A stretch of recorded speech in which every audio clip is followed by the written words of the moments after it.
să continuăm parcursul nostru și într-o oră jumate aproximativ, așa, și cu o mică pauză, vă propun să parcurgem împreună. Dacă n-ați citit niciodată Evanghelia după Matei cap la coadă, azi o vom face prin prisma acestei anumite structură Evanghelia. Vom vedea ce conține în ea Evanghelia după Matei. În primul rând, v-am pus aici câteva lucruri ca să ne reamintim, sau cei care n-au fost data trecută să vadă despre ce am vorbit. Am văzut cine este Matei, v-am chemat pentru a deveni apostol și apoi deveni și evanghelist. Revin aici iarăși un pic la filmul The Chosen, cei care l-ați văzut, iar cei care nu l-ați văzut să-l vedeți. În film arată la un moment dat, am vrut să caut acea parte din... Dar sunt 8 sezoane și 5 sezoane și n-am reușit să vă duc exact la episod. Dar într-un episod se povestește faptul cum a venit ideea lui Matei să scrie Evanghelia. Este foarte impresionant. După înălțarea lui Iisus la ceruri, așa, Maria Magdalena, știți cu toții, s-a retras undeva spre ținuturile Franței, așa, și a trăit în penitență până la adânci bătrânețe, unde a și murit de fapt și se află o biserică închinată Sfintei Maria Magdalena la Vézelay, în Franța.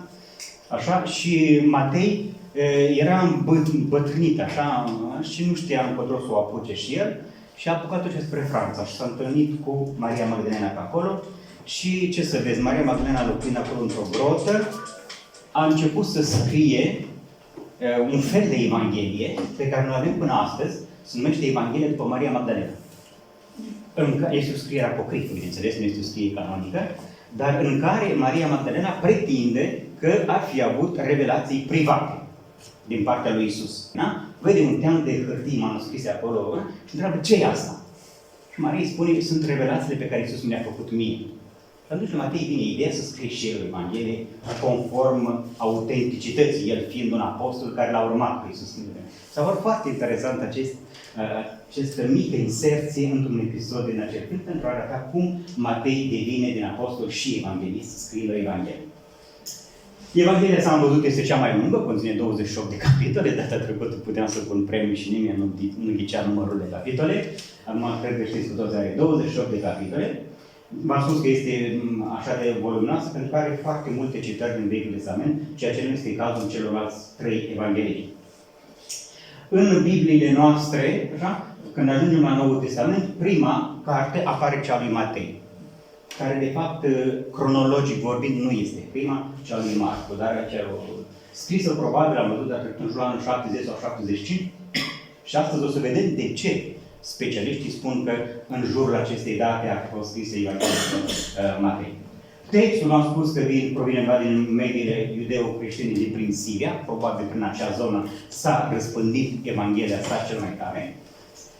Apoi am vorbit despre limba în care este scris Matei și am văzut că sunt câteva mărturii care spun că ar fi fost scrisă în ebraică, alții spun că ar fi fost scrisă în aramaică, de ce nu? Dar la noi nu a ajuns decât acest text în limbă greacă pe care noi îl avem astăzi.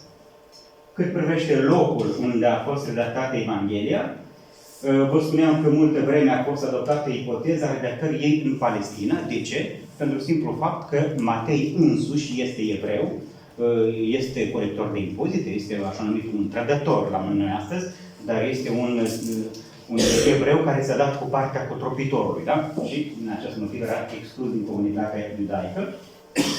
De aceea pare să ar fi fost scrisă în Palestina, însă, cum am văzut deja, astăzi mai mult, probabilitatea mai mare să fi fost scrisă în Siria, probabil la Antiochia. Și aici, ultima notă sau amintirile mele din copilărie, profesorul acesta m-a agerat. E un elvețian, protestant, pastor luteran, unul dintre cei mai mari savanți care m-au avut ca profesor, care a consacrat toată viața sa studiului cărții Faptele Apostolilor.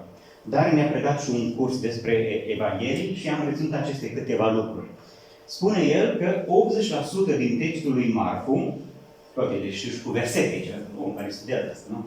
523 de versete din 661, Evanghelia după Marcu, atât are 661 de versete, deci 523 de versete apar în Matei. O să vedeți în curând de ce vă spun treaba asta. În timp ce 55% din textul lui Marcu, adică 364 de versete din 661, apare în Luca.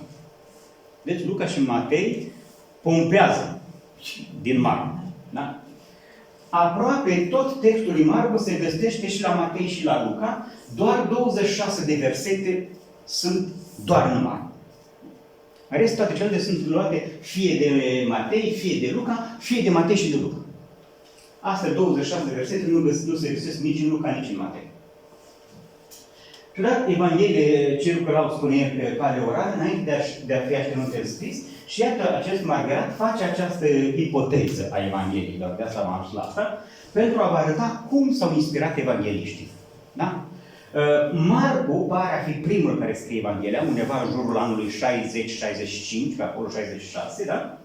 Și lângă Marcu exista un alt canal de transmitere a ceea ce Iisus a făcut, se numește sursă, izvor, din care s-au inspirat ceilalți doi. Deci Marcu rămâne o sursă de căpetenie, din care se inspiră Matei și Luca. Am văzut că toate versetele din Marcu aproape se găsesc la cei doi, numai că cei doi se mai inspiră și într-o sursă comună, amândoi, Matei și Luca, și în plus de asta, Luca are și el tradiția lui proprie, și Matei are tradiția lui proprie.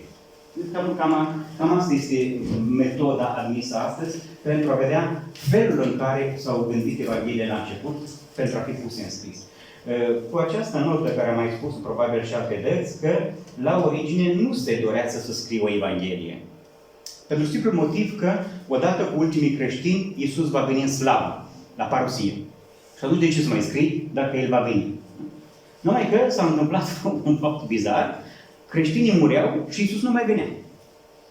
Și atunci lor li s-a părut bizar să o asemenea tradiție creștină să moară în fașă, odată cu ultimii creștini. Și așa, tot ce se auzea și circula, aceste loge sau cuvinte, se numesc, un dosar de citate așa, care se păstrau și se transmiteau de la gură la ureche, au fost puse în scris sub această formă, Marcu rămânând Evanghelia cea mai scurtă, care i-a inspirat pe Matei și pe Luca, care Matei și Luca sunt mai dezvoltați, după cum am văzut. Da? Acum, Matei se înscrie și el în această dorință a lui Dumnezeu de a se revela omului. Da?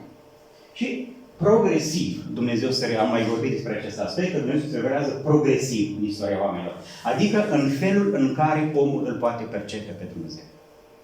Dumnezeu nu merge pe repede înainte. Respectă atât cât noi putem pricepe de El. De aceea, despre Dumnezeu, nimeni nu poate avea o certitudine fixă. Noi suntem în adevăr și voi nu. Ăla care îți va spune istorie sau o propoziție de genul acesta, ăla nu este în adevăr probabil. Că adevărul este însuși Hristos și persoana Hristos nu se manipulează, nu se constrânge. Da? Astăzi se vorbește despre cheltuieli sau economii, când este adus în discuția dorința lui Dumnezeu de a intra în comuniune cu omul. Adică tot ceea ce Dumnezeu cheltuiește. Numește economia mântuirii, dacă vreți, în termeni teologici. Da? Deci tot ce Dumnezeu a făcut, a distribuit, a cheltuit, să spun așa, pentru a realiza această dorință lui de a intra în comuniune cu omul. Iar venirea lui Hristos, și acesta este punctul foarte al lui Matei, venirea lui Hristos marchează o schimbare a acestor cheltuieli sau economii. Dumnezeu în persoană vine în istoria omului.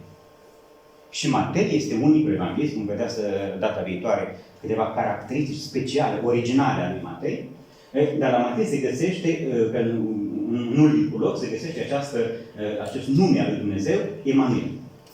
Adică Dumnezeu cu noi. Dumnezeu în persoană vine și locuiește printre noi. Dar, pentru a rezuma, fiecare evanghelist prezintă un aspect particular al lui Hristos. Nu sunt patru Hristoși, este același, dar văzut din patru prisme diferite. Matei îl prezintă drept Mesia, despre asta vom vorbi. Și o să vedeți cum, în structura lui, în gândirea lui finală, apare această idee a lui Mesia. Mesia, unsul lui Dumnezeu, asta înseamnă în ebraică. Apoi Marcu îl prezintă pe Hristos drept slujitor și profet, este acritura aceasta regească. Luca îl prezintă pe Iisus Hristos drept Fiul omului, jertfa pe care Dumnezeu a pregătit-o. Și la Luca avem parabola fiului risipitor la mijloc cu vițelul cel îngrășat de jertfă. Și la Ioan îl prezintă pe Iisus Hristos drept Fiul lui Dumnezeu și Fiul omului deopotrivă. Acum, o să facem probabil și Ioan anul viitor. Ioan este o sumitate, este altceva. Să vorbim despre el. Pentru Matei, așadar, Iisus Hristos este Mesia, e unsul lui Dumnezeu, pentru a vorbi poporul despre moștenirea Împărăției Cerurilor. Și aici fac referire la un text, azi am predicat în Biserica Greco-Catolică și în tradiția bizantină astăzi era Evanghelia la Matei, capitolul 25, nu? Cu judecata finală. Și la un moment dat acolo Iisus spune: vouă v-a fost pregătită împărăția de la întemeierea lumii. Veniți binecuvântați Tatălui meu. Deci, acesta este scopul lui Matei, pentru a arăta felul în care Dumnezeu a pregătit moștenirea pentru oamenii pe care a creat El. Când poporul, și o să vedem în Evanghelie, când poporul nu-L primește pe Mesia, Domnul se întoarce spre popoarele păgâne, chemate să moștenească și ele Împărăția lui Dumnezeu. Și asta este un alt punct forte al lui Matei. O să vedem cu fondarea bisericii în capitolul 16, nu? Tu ești Petru, pe această piatră voi zidi biserica mea. Acest lucru nu se realizează în templu din Ierusalim, cum s-ar fi așteptat un evreu pios ca Mesia să vină în templu, se întâmplă undeva într-un teritoriu păgân. Și dar în această Evanghelie, și cred că iarăși este o originalitate aici, în Evanghelia după Matei, biserica are un loc aparte în Împărăția lui Dumnezeu. O să vedem despre ce loc aparte este vorba. Spunând aceste lucruri, ajungem la Evanghelia după Matei, cu cele 28 de capitole, care se împart în 10, să spunem așa, calupuri. V-am spus că Evanghelia sau Evangheliile nu sunt acte de jurnalist. Evanghelicii nu sunt jurnaliști. Da? Ei au o gândire, vor să transmită o imagine despre Mesia și atunci făuresc un discurs, adăugând, sau știu, regrupând elemente. Și atunci Matei regrupează 10 tipuri de elemente pentru a ne demonstra că Iisus este Mesia. În prima parte, capitolele 1 la 4, Mesia în mijlocul poporului său. Mesia a venit. Și Matei avem foarte multe detalii și din copilăria lui Iisus. Apoi, în partea a doua, avem Mesia anunță legile împărăției și începe cu predica de pe munte, cu fericirile. Apoi, Mesia își arată puterea prin fapte minunate. Avem un calup de câteva minuni, să spunem așa, realizate de Iisus, pentru a demonstra că El este Mesia. Apoi, Mesia respins, predică Împărăția Cerurilor, le arată că atunci când poporul respinge, El însuși se prezintă ca fiind Împărăția Cerurilor printre noi, dar ei au ochii închiși ca să nu vadă. Apoi, capitolul în al 5-lea calup, Mesia inaugurează biserica și slava ei viitoare, cu acea mărturisire de credința lui Petru. Apoi, capitolul 20, Mesia prezintă caracterele incompatibile cu Împărăția lui Dumnezeu. Există caractere compatibile și caractere incompatibile cu Împărăția lui Dumnezeu.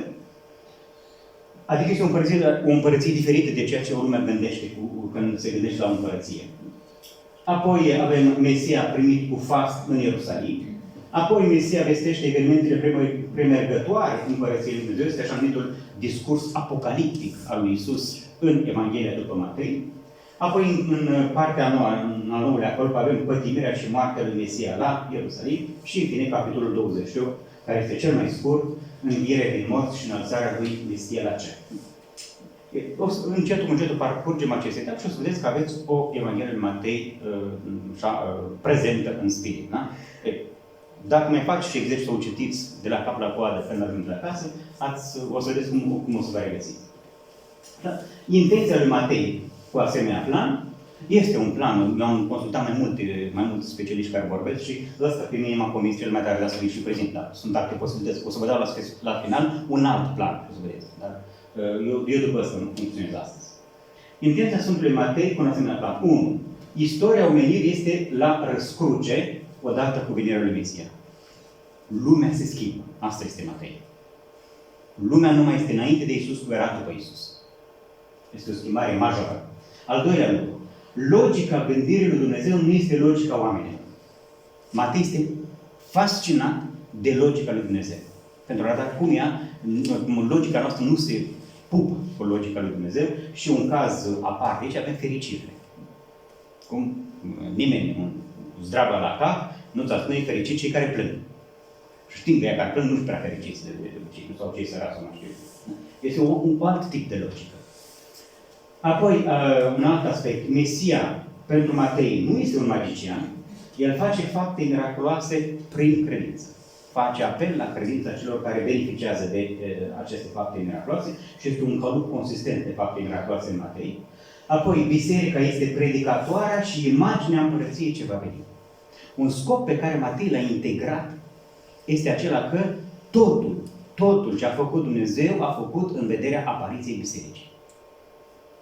După Matei, undeva prin jurul anului 90-100, există o carte despre care să fac referire în curând, se numește Păstorul lui Herma. În Păstorul lui Herma avem o expresie de genul acesta. La începutul, paranteză, bisericii, închide paranteză, Dumnezeu a creat cerul și pământul. Se vorbește pe versetul 1 de la Geneză. Este exact după modelul evreilor. Evreii considerau că scopul actului creator era apariția poporului evreu pe pământ. Biserica preia această idee plecând de la intuiția lui Matei pentru a spune că scopul pentru care Dumnezeu a creat umanitatea este biserica. Și că biserica este floarea, este cea mai frumoasă creatură pe care Dumnezeu a creat. Da? De aceea este predicatoarea și imaginea acestei împărății. O altă idee, Ierusalimul își recunoaște regele, Osana, fiul al lui David, dar tot Ierusalimul va striga, răstignește, răstignește. Și aici Matei vrea să arate perversiunea inimii omului atacată de păcat. De unde convertirea. Și, în fine, o altă idee, misiunea lui Mesia invită la convertire, reconciliere în păcat. Hai să le luăm una câte una aceste etape. Sunt 10 calupuri, parcurgând asta, de fapt, vedeți, să citim Evanghelia în asamblei, alegând ideile principale din text. Primul aspect al lui Matei, Mesia este în mijlocul poporului său. Cu alte cuvinte, nu mai așteptați altul. Asta vreau să spun Matei. Știți că evreii până altul așteaptă, da? Nu mai așteptați, ăsta este. De aceea Matei începe cu genealogia lui Iisus Hristos. Nașterea lui a fost profetată de Isaia, însă, la Matei, dacă nu l-am fi avut pe Luca, nu am fi știut că s-a născut într-o iesle. Luca ne spune că s-a născut într-o iesle. Iar apoi Sfântul Francisc, cu entuziasmul lui al sărăciei, da? Merge mai departe și își imaginează tot un decor fabulos cu privire la nașterea lui Iisus. Pentru că la Matei, Mesia este rege. Un rege nu se poate naște într-o iesle. Chiar dacă realitatea este asta. Dar Matei are ideea lui cap, de asta nu povestește de iesle. Apoi, bucuria nașterii noului rege este umbrită de cutremurul regelui Irod, care își simte tronul clătinându-se. Unde s-a născut acest rege al iudeilor? Și cunoaștem ce s-a întâmplat apoi. Ei, și aici are și o idee intuitivă a lui Matei. Dacă Ierusalimul unde Dumnezeu vorbește prin templu sau prin profeți, prin toate, Ierusalimul respinge, nu este vrednic de o asemenea bucurie, ce se întâmplă? Dumnezeu trimite niște străini, păgâni, pentru a se revela lor. Și avem povestită istoria magilor veniți din răsărit. Noi spunem că sunt regi magi. Nu știu de când s-a luat tradiția că sunt regi magi, nu știu de s-a luat tradiția că sunt 3, ba da, știu, au dus 3 daruri, deci trebuia să fie 3. Evanghelia nu spune că erau 3 și Evanghelia nu spune că erau regi. Spune că erau magi. Ce înseamnă magi? Oameni învățați. Astrologi, păgâni care citeau în stele și i-am numit noi astăzi horoscopari, dacă vreți. Aștia care citesc horoscopul. Cam așa erau. Apoi, regele Irod vrea să stârpească din fașă o posibilă amenințare la tronul său, de unde avem istoria aceasta cu uciderea pruncilor nevinovați și fuga în Egipt. Fuga în Egipt este iarăși citită în cheie teologică de Matei. Pentru Matei, Iisus este noul Moise, dacă vreți. Așa cum Moise a scos poporul evreu din Egipt și l-a condus timp de 40 de zile până în țara promisă, la fel Iisus trebuie să vină din Egipt să arate eliberarea pe care El și-o propune, care este mai mult o eliberare sufletească decât, așa, dintr-o sclavie. Moise devine pentru Matei, tipos, spunem noi în teologie, adică prefigurarea lui Mesia, de unde, dacă citiți predica lui Iisus de pe munte, Moise v-a spus, eu vă spun. Referința lui Iisus este imediat la Moise. Și la un moment dat Iisus chiar le spune, dacă ați crede în Moise, ați crede și în mine. Dacă nu credeți nici în Moise, nu credeți nici în mine. După exilul din Egipt, Sfânta Familie așadar se instalează la Nazaret, de aceea Iisus va primi numele de Nazarean. Și la origine, toți cei care aderau la învățătura lui Iisus se numeau nazarineni, nu creștini. creștin este un titlu dat de-abia după patima și moartea Domnului, undeva prin Antiohia. Acolo, prin spune Faptele Apostolilor, prima dată numele de creștin. Dar ei se numeau nazarieni, adică cei care credeau în acest nazarian. Astăzi am făcut o mică cercetare. Există un grup minuscul de asemenea oameni numiți nazareneni, dar este o sectă care nu sunt nici creștini, nici evrei, sunt undeva pe undeva. Da? Dar au ceva din Iisus de Nazaret și au ceva din religie iudaie. Și Matei iarăși ne spune că Iisus a trăit 30 de ani de viață ascunsă. Nu știm nimic, Matei nu ne povestește episodul de la 12 ani. Doar Luca îl povestește, da? Ce s-a întâmplat după ce Sfânta Familie a venit și s-a instalat la Nazaret? Nu știu, 30 de ani de... Atunci noi avem alt tip de scris despre care am vorbit în primele intervenții, nu? Apocrifele. Apocrifele se interesează la ce a făcut Iisus și nu ne spune Evanghelie. Că e mai interesant să știi ce a făcut fără să ne spună oficial cineva. Atunci avem o grămadă de povești, cum este și Evanghelia după Maria Magdalena, dar avem o Evanghelie după Toma, se numește. Care spune că Iisus, când mergea la școală, ca să le arate la copilaș că El este cineva, făcea din lut niște păsărele, sufla și puf, și zbura. Odată iarăși povestește una că venind spre casă de la școală, era obosit, îl grea și pe picioare, îl avea geanta mai grea pe spate și trece un căruțaș. Căruțaș avea pe fius, un căruță. Spune, ia mă și mine, mă dor picioare până acasă. Ai, coprijane, mergi pe jos, că eu am copilul meu mort în căruță. Nu era mort, na? Dar când ajunge acasă, copilul chiar era mort. Și se întoarce înapoi și cere scuze lui Iisus și Iisus face o cruce acolo și îl vinde pe ăla și le ia și poasa în căruță. Astea sunt goluri pe care scrierile apocrifele un plus, povestiri frumoase. Na? Unele din aceste povestiri au contribuit la instalarea de sărbători în creștinism. De pildă, prezentarea de Fecioară Maria la templu. Tradiția bizantină spune intrarea ei în biserică, noi spunem prezentarea la templu. Nu scrie niciun Evanghelie episodul ăsta. Este o scriere apocrifă, pseudo-Iacob, dacă mă nu înșel, în care se transmite acest episod cum Maria la 3 ani a fost prezentată la templu Maria. Dar pentru a spune că cei 30 de ani sunt o viață ascunsă despre care evangeliștii nu se hazardează să povestească mai nimic. După acești 30 de ani apare istoria cu Ioan Botezătorul, care și-a împlinit misiunea. El era trimis să pregătească poporul prin mesajul pocăinței în vederea manifestării publice a lui Mesia. Și această primă parte, în Matei, se termină cu ispitirile lui Iisus. Și aceste ispitiri sunt foarte interesante, pentru că Matei le pune la începutul misiunii publice a lui Iisus. Da? Și ne arată, de fapt, Matei aici, subtil, cu condeiul lui de teolog, da? Condeiul lui de jurnalist. Ne arată cu condeiul de teolog ce fel de Mesia aștepta poporul. Și cred că nu am depășit cu mult acest stadiu nici noi astăzi. Da? Un tip de Mesia care l-așteptau era un taumaturg în teologie, da? Adică un vindecător. Ăla care hrănește pe toată lumea. Și când merge bine, nu ne interesăm de el, dar când nu avem ce mânca sau când e bolnav, mergem la el. Ăsta este taumaturgul. Și care este prima ispitire a lui Iisus? Să transforme pietrele în pâine.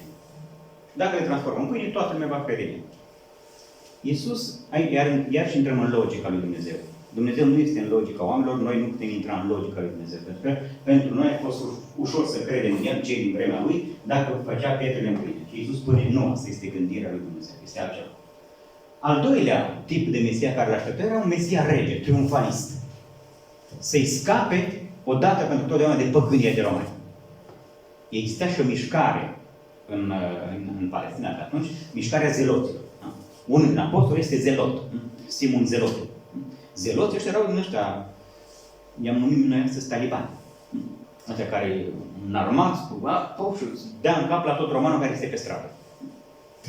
În film apare în filmul ăla cu The Chosen, apare acest zelot care persecută pe Matei foarte des, le ia taxele și le dă la romani. De aceea Matei în film are o gardă de corp până devine apostol. Da? Al doilea tip de Mesia. Și care este a doua ispită a lui Iisus în pustie? Diavolul îl conduce pe un munte înalt și arată tot împărățile. Asta să facă în ție, dar închine-te mie. Iisus spune, piesă, dar nu asta este logica lui Dumnezeu. Și al treilea tip de Mesia, aștepta ei Mesia un Dumnezeu, dar nu un Dumnezeu cum credem noi. Un trimis aparte al lui Dumnezeu, un fiu al lui Dumnezeu. Dumnezeu rămâne unul, Deuteronom 6:4. Domnul Dumnezeu tău este unul, punct. Ăsta n-are fi, n-are fiice, nu, este cu totdeauna. Dar Dumnezeu ăsta va trimite, asta era în mentalitatea lor, pe cineva cu puterea de a ierta păcatele. Și care este a treia ispitire? Iisusul ăsta, diavolul conduce pe coama templului și spune, vă arunc-te în jos. Dacă nu-ți rup piciorul, toată lumea va crede în tine. Și de această dată Iisus nu cade în piedică. Pentru a spune că Dumnezeu are un alt plan prin care El dorește să mântuiască lumea, nu este planul pe care noi îl facem, pe care noi îl gândim. Și Matei este foarte sensibil la acest aspect.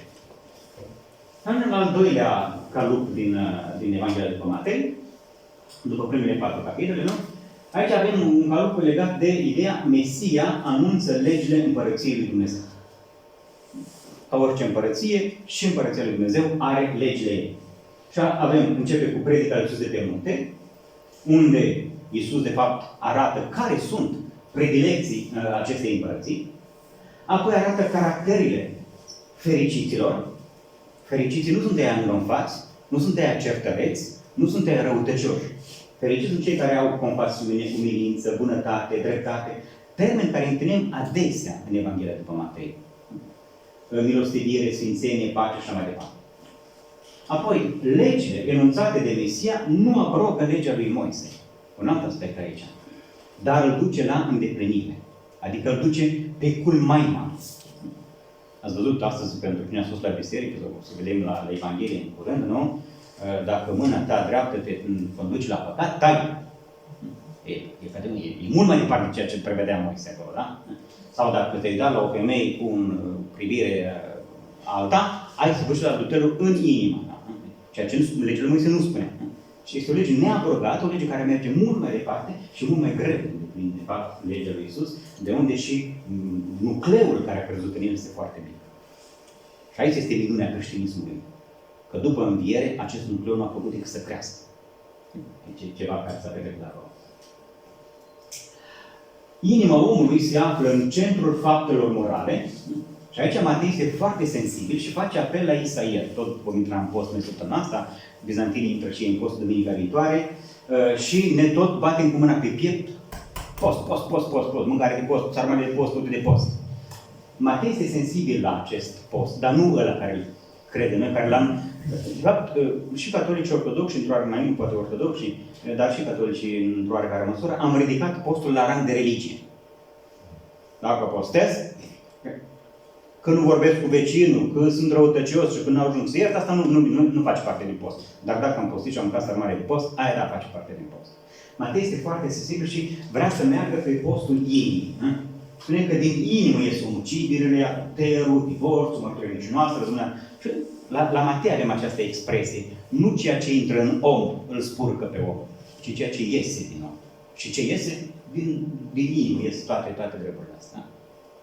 Aici, cred că mai avem mult de meditat în ce fel de post, care este postul care îmi place mie. Mergi la Isaia, capitolul 35, dacă nu mă înșel, la noi la catolici este prima lectură de Miercurea Cenușii, din Isaia. Da? Unde Dumnezeu ceartă poporul pentru că nu știe să postească cum trebuie. Și apoi Matei merge să arate care este discipolul lui Hristos. Cum este recunoscut discipolul lui Hristos? Discipolul lui Hristos de la Matei nu este recunoscut pentru că a postit sau nu postit. Este recunoscut după legea iubirii. Apare acolo dubla iubire, iubirea de Dumnezeu, din toate puterile, din toate forțele, din tot sufletul și iubirea de aproapele, ca pe tine însuți. Un discipol este recunoscut după asta. Sfântul Augustin va comenta mai târziu această dublă lege a iubirii și va spune că la judecată de apoi Dumnezeu ne va pune o singură întrebare. Ai știut să iubești? Sau nu? Nu ne întreabă de câte ori a făcut aia, de câte ori a făcut cealaltă. No, asta nu are. Și tot la Matei sunt prezentate 3 exerciții spirituale spre desăvârșirea omului, pe care noi le vom auzi și noi în Miercurea Cenușii, acest text din Evanghelie. Și anume, rugăciunea, care este întărirea relației cu Dumnezeu, postul, care este întărirea relației cu sine însuși și cu nevoile personale, și pomana, care este întărirea relației cu aproapele, întrajutorare. Nu postim de dragul de a posti. Postim pentru a veni în ajutor altora, mai nevoiași decât noi. La noi în comunitate de veșii și azi dimineață făceam cu frații o reflexie, am luat ca vinerea să nu mâncăm, sau să mâncăm așa frugal, nu la restaurant, nici în comunitate, dar banii, presupunem, nu știu, 50 de lei pe zi cât ar mânca fiecare, și e bani să adunăm și să facem o operă de binecare la sfârșitul postului. Ăsta este un post care ni se spune, ar place Domnului. Să vină ajutorul celor care lucrează.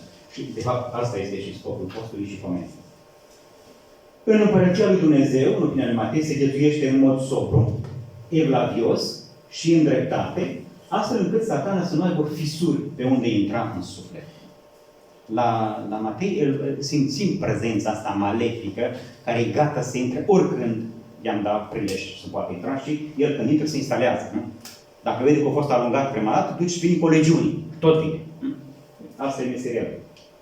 Și iarăși la Matei găsim când se termină predica de pe munte de pildă, când el predă această rugăciune Tatăl nostru, cam așa se termină predica de pe munte, pentru a spune că voi când vă rugați, nu vă rugați ca farizei și cărturare, care este un termen acolo pe care Biblia noastră în limbile moderne îl traduce cu multă diplomație. Să nu spuneți vorbe multe sau să nu spuneți vorbe goale ca farizei. Dar termenul este a bolborosi. Să nu bolborosiți ca farizei și cărturare. Și ai impresia să te-ai și rugat mult. De aceea această îndemnă sus, nu tot cel ce spune Doamne, Doamne, va intra în Împărăția Cerului. Pentru a spune că rugăciunea este cu totul altceva în opinia lui Matei, este necesar ceea ce spune el, trăirea după cuvântul. Cel care primește cuvântul și îl trăiește, acesta are casa zidită pe stâncă. Așa se termină predica de Domnului.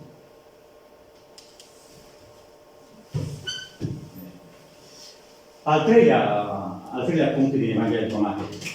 Mesia își arată puterea prin fapte minunate. Aici, în acest calup, sunt adunate câteva din minunile săvârșite de Iisus pentru a merge cu ideea aceasta din Matei de Mesia. Unsul lui Dumnezeu, Dumnezeu cu noi. Da? Nu trebuie pierdut în vedere acest aspect. Puterea lui Mesia este una vindecătoare de orice boală, doar prin credință. Mergi să ți se facă după credința ta. Și Iisus la un moment dat întreabă pe cineva, crezi tu că poți să facă asta? Și să spune, da, cred. Bine, atunci mergi să ți se facă după credința ta. Și mi se spune că pe drum s-a găsit vindecat acel bolnav. Da? Este acest aspect teologic pe care noi îl folosim în biserică la sacramente. Sacramentele merg exact pe această logică. Credința noastră este cea care dă conținut spiritual sacramentelor. Pâinea și vinul de pildă, nu? Vă mai spuneam o dată, sau mai spuneam, nu știu, în alte des pe aici, nu? Cu treaba cu șoarecul. În bisericile prin Evul Mediu mai existau și șoareci și șobolani. Și mai intrau și prin tabernacul și mai luau câte o ostie pe acolo. Și o pisică îl prindea pe acel șobolan, pe acel șoarec. Nu? Și atunci era o discuție teologică impresionantă.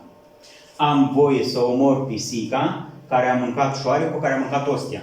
Sau nu am voie, din punct de vedere teologic. Acolo s-a intervenit cu acest aspect, șobolanul sau șoarecul nu știa cum mânca trupul lui Hristos de acolo. Nu?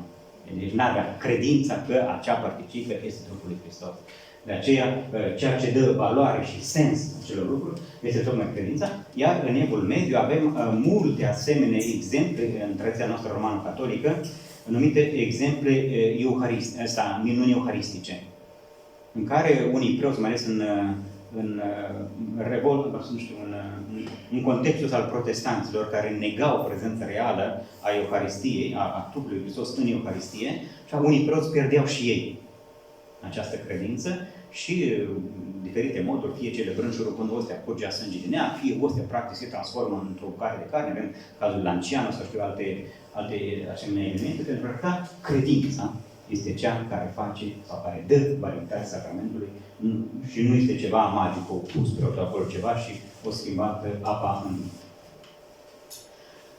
A-L urma pe Mesia necesită o detașare totală, o deposedare de sine, chiar renunțarea la propria familie și la orice legături omenești. Aici Matei este foarte sensibil. El însuși a părăsit biroul lui de vameș, cum am văzut data trecută. A părăsit o carieră, a părăsit o avere. Dacă vă uitați, o să vedeți iarăși la film, în film îl arată pe Matei care a ghita mai căsoi. Îl pune la dispoziția apostolilor și a lui Iisus după aceea. Impresionant, averea. Matei este foarte simplu, să părăsești totul pentru Hristos merită treaba asta. Nu? Și de aceea la Matei aveți perla din obor, când vinți totuși ei oborul cu perla. La Matei aveți, mărgăritarul de mare preț care vinde tot și ia mărgăritarul. Pentru Hristos nu există altă variantă. Ori ești pentru El, cum spune și în Evanghelie, cine nu-i cu mine, împotriva mea. Nu ai variantă de jumătate de măsură acolo. Totuși, mulți sunt cei care resping pe Mesia și preferă să ducă o viață de desfrâu. Și acolo intervine acest episod cu porcii care se aruncă de pe coama malului în mare, pentru a arăta că nu poate conviețui în discipolul lui Iisus, nu poate conviețui desfrâul și bunătatea. Cineva va învinge și acolo influența diavolilor nu face decât să crească. Mesia întâmpină și el rezistență chiar și în propriul oraș, în propriul sătuc, nu? Consătenii lui refuză să recunoască autoritatea. Și avem această întrebare, cine pretinde el să fie? Nu știm noi pe ăla, pe mamsa, pe tațul, pe frații, pe aici, cine pretinde el să fie? Și ne spune evanghelistul că în acel loc el nu a putut să facă miracol, sau nu a făcut miracol. De ce? Pentru că lipsea credința. Acolo unde lipsește credința, nu se întâmplă miracol. Discipolii săi, asemenea învățătorului, vor fi primiți, dar și respinși. Vor fi tratați bine, dar și maltratați. Și aici Matei vine cu o idee foarte interesantă, pentru că Matei scrie Evanghelia, cum spuneam, în anii 75, când persecuțiile sunt deja. Creștinii deja întâmpină persecuții și Matei, făcând apel la anumite discursuri ale lui Iisus, aduce în atenție că a predica Evanghelia necesită riscuri. Și credeți-mă pe cuvânt, în primele 3-4 secole, până la Constantin, cei care se pregăteau pentru botez, o pregătire foarte îndelungată, se botezau cu riscul de a fi decapitați după ce au fost botezați. Și acceptau acest lucru. Ceea ce pe noi nu cred că ne-ar bucura foarte tare treaba asta. Dar a predica sau a îmbrăca haina Evangheliei necesita un risc. De unde și această degajare totală. Există un film pe care cei de la Angelus l-au organizat în timpul săptămânii de Unitatea Creștinilor, Oameni și Zei. Ca să descrie Oameni și Zei. La un moment dat, acești călugări care au fost uciși în Tiberini, în Algeria, au făcut un discernământ. Superiorul lor se numea Cristian și stând acolo discernând, el era de părere să pleacă spre Franța. Guvernul le-a asigurat tot transportul. Dar un călugăraș, ultimul din sală, a spus, dar noi și așa am dat viața lui Hristos. Pentru ce să fugim? Am stat cu el la bine și acum când era rău plecăm. Și fie ce s-a întâmplat. Fie ce s-a întâmplat că au fost toți uciși. Dar așa că odată ce viața este dată lui Hristos, este viața dată lui Hristos. Spun. Și nu mai trebuie să mai știți altceva. Matei este sensibil la aceste riscuri pe care le vedem. Tot cel botezat la Matei este trimis să predice Evanghelia cu același zel și devotament cu care au făcut-o discipolii. Și îndemnul lui Iisus în Matei este cine vrea să fie discipolul meu să-și ia crucea și să vină după mine. Și aici Matei este foarte sensibil la a lua crucea. Noi am tradus așa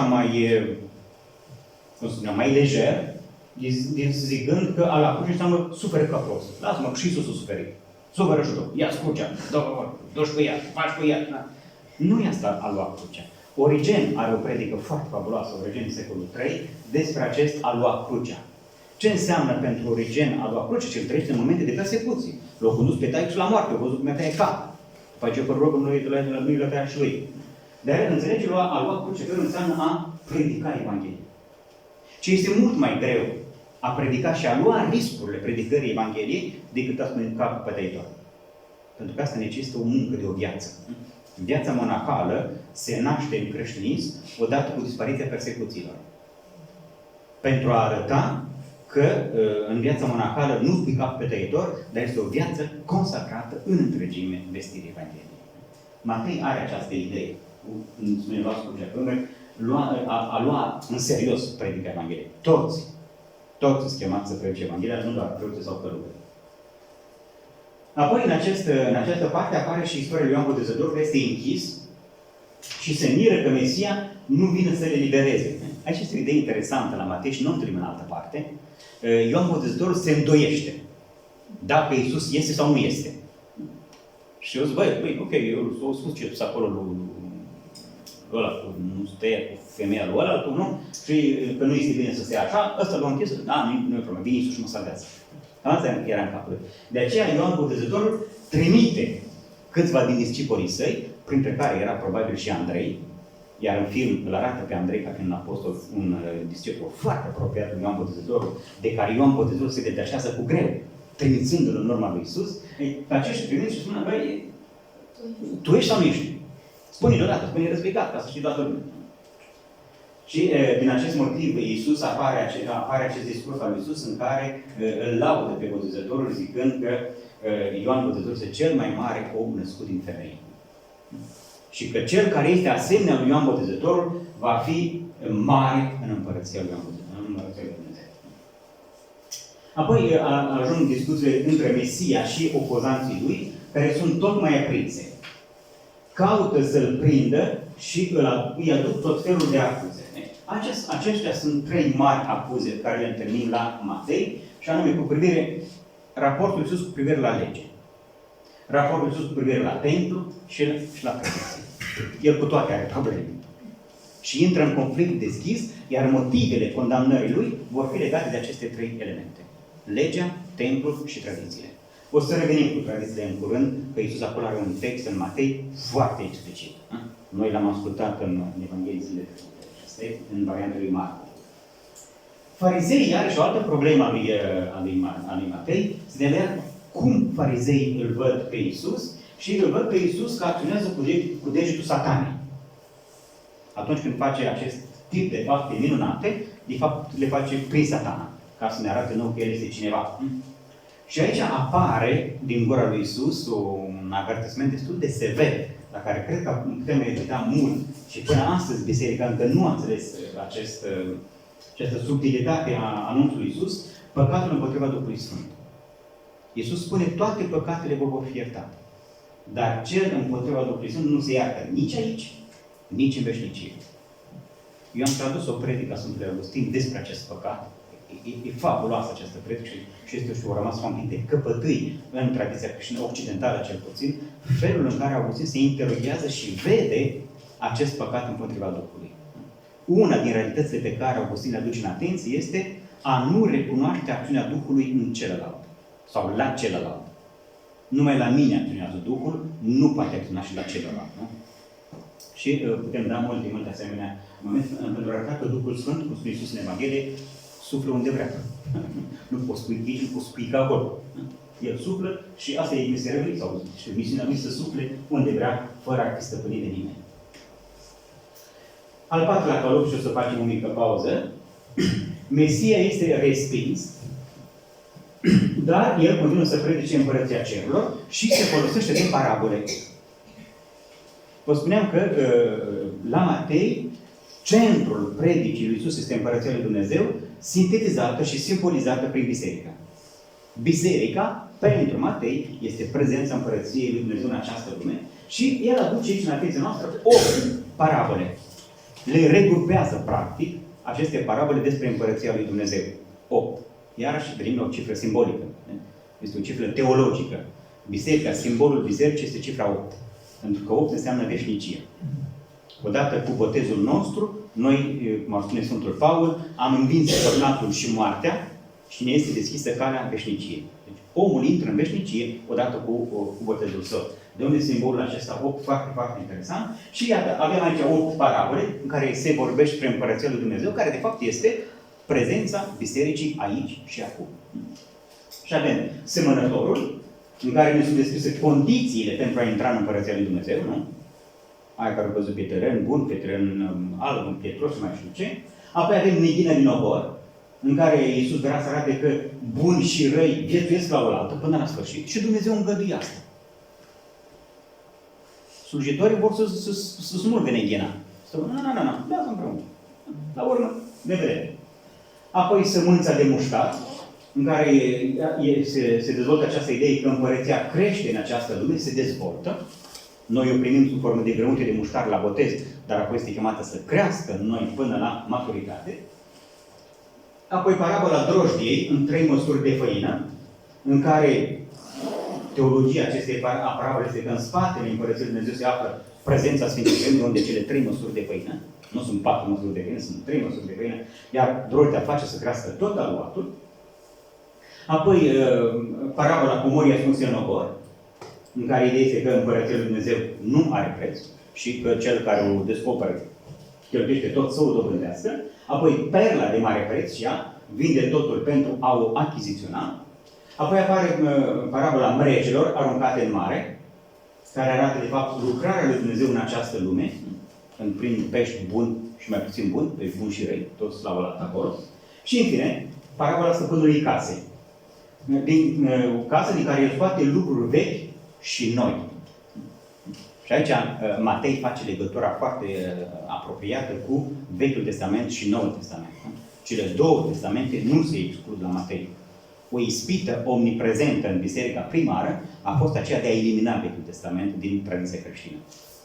De aici avem o reminiscență acestei ispite. Nu? Vechi și noi, totul se păstrează pentru că nu poți înțelege noul fără cel vechi și nu poți ai acces la cel vechi fără să cunoști pe cel nou.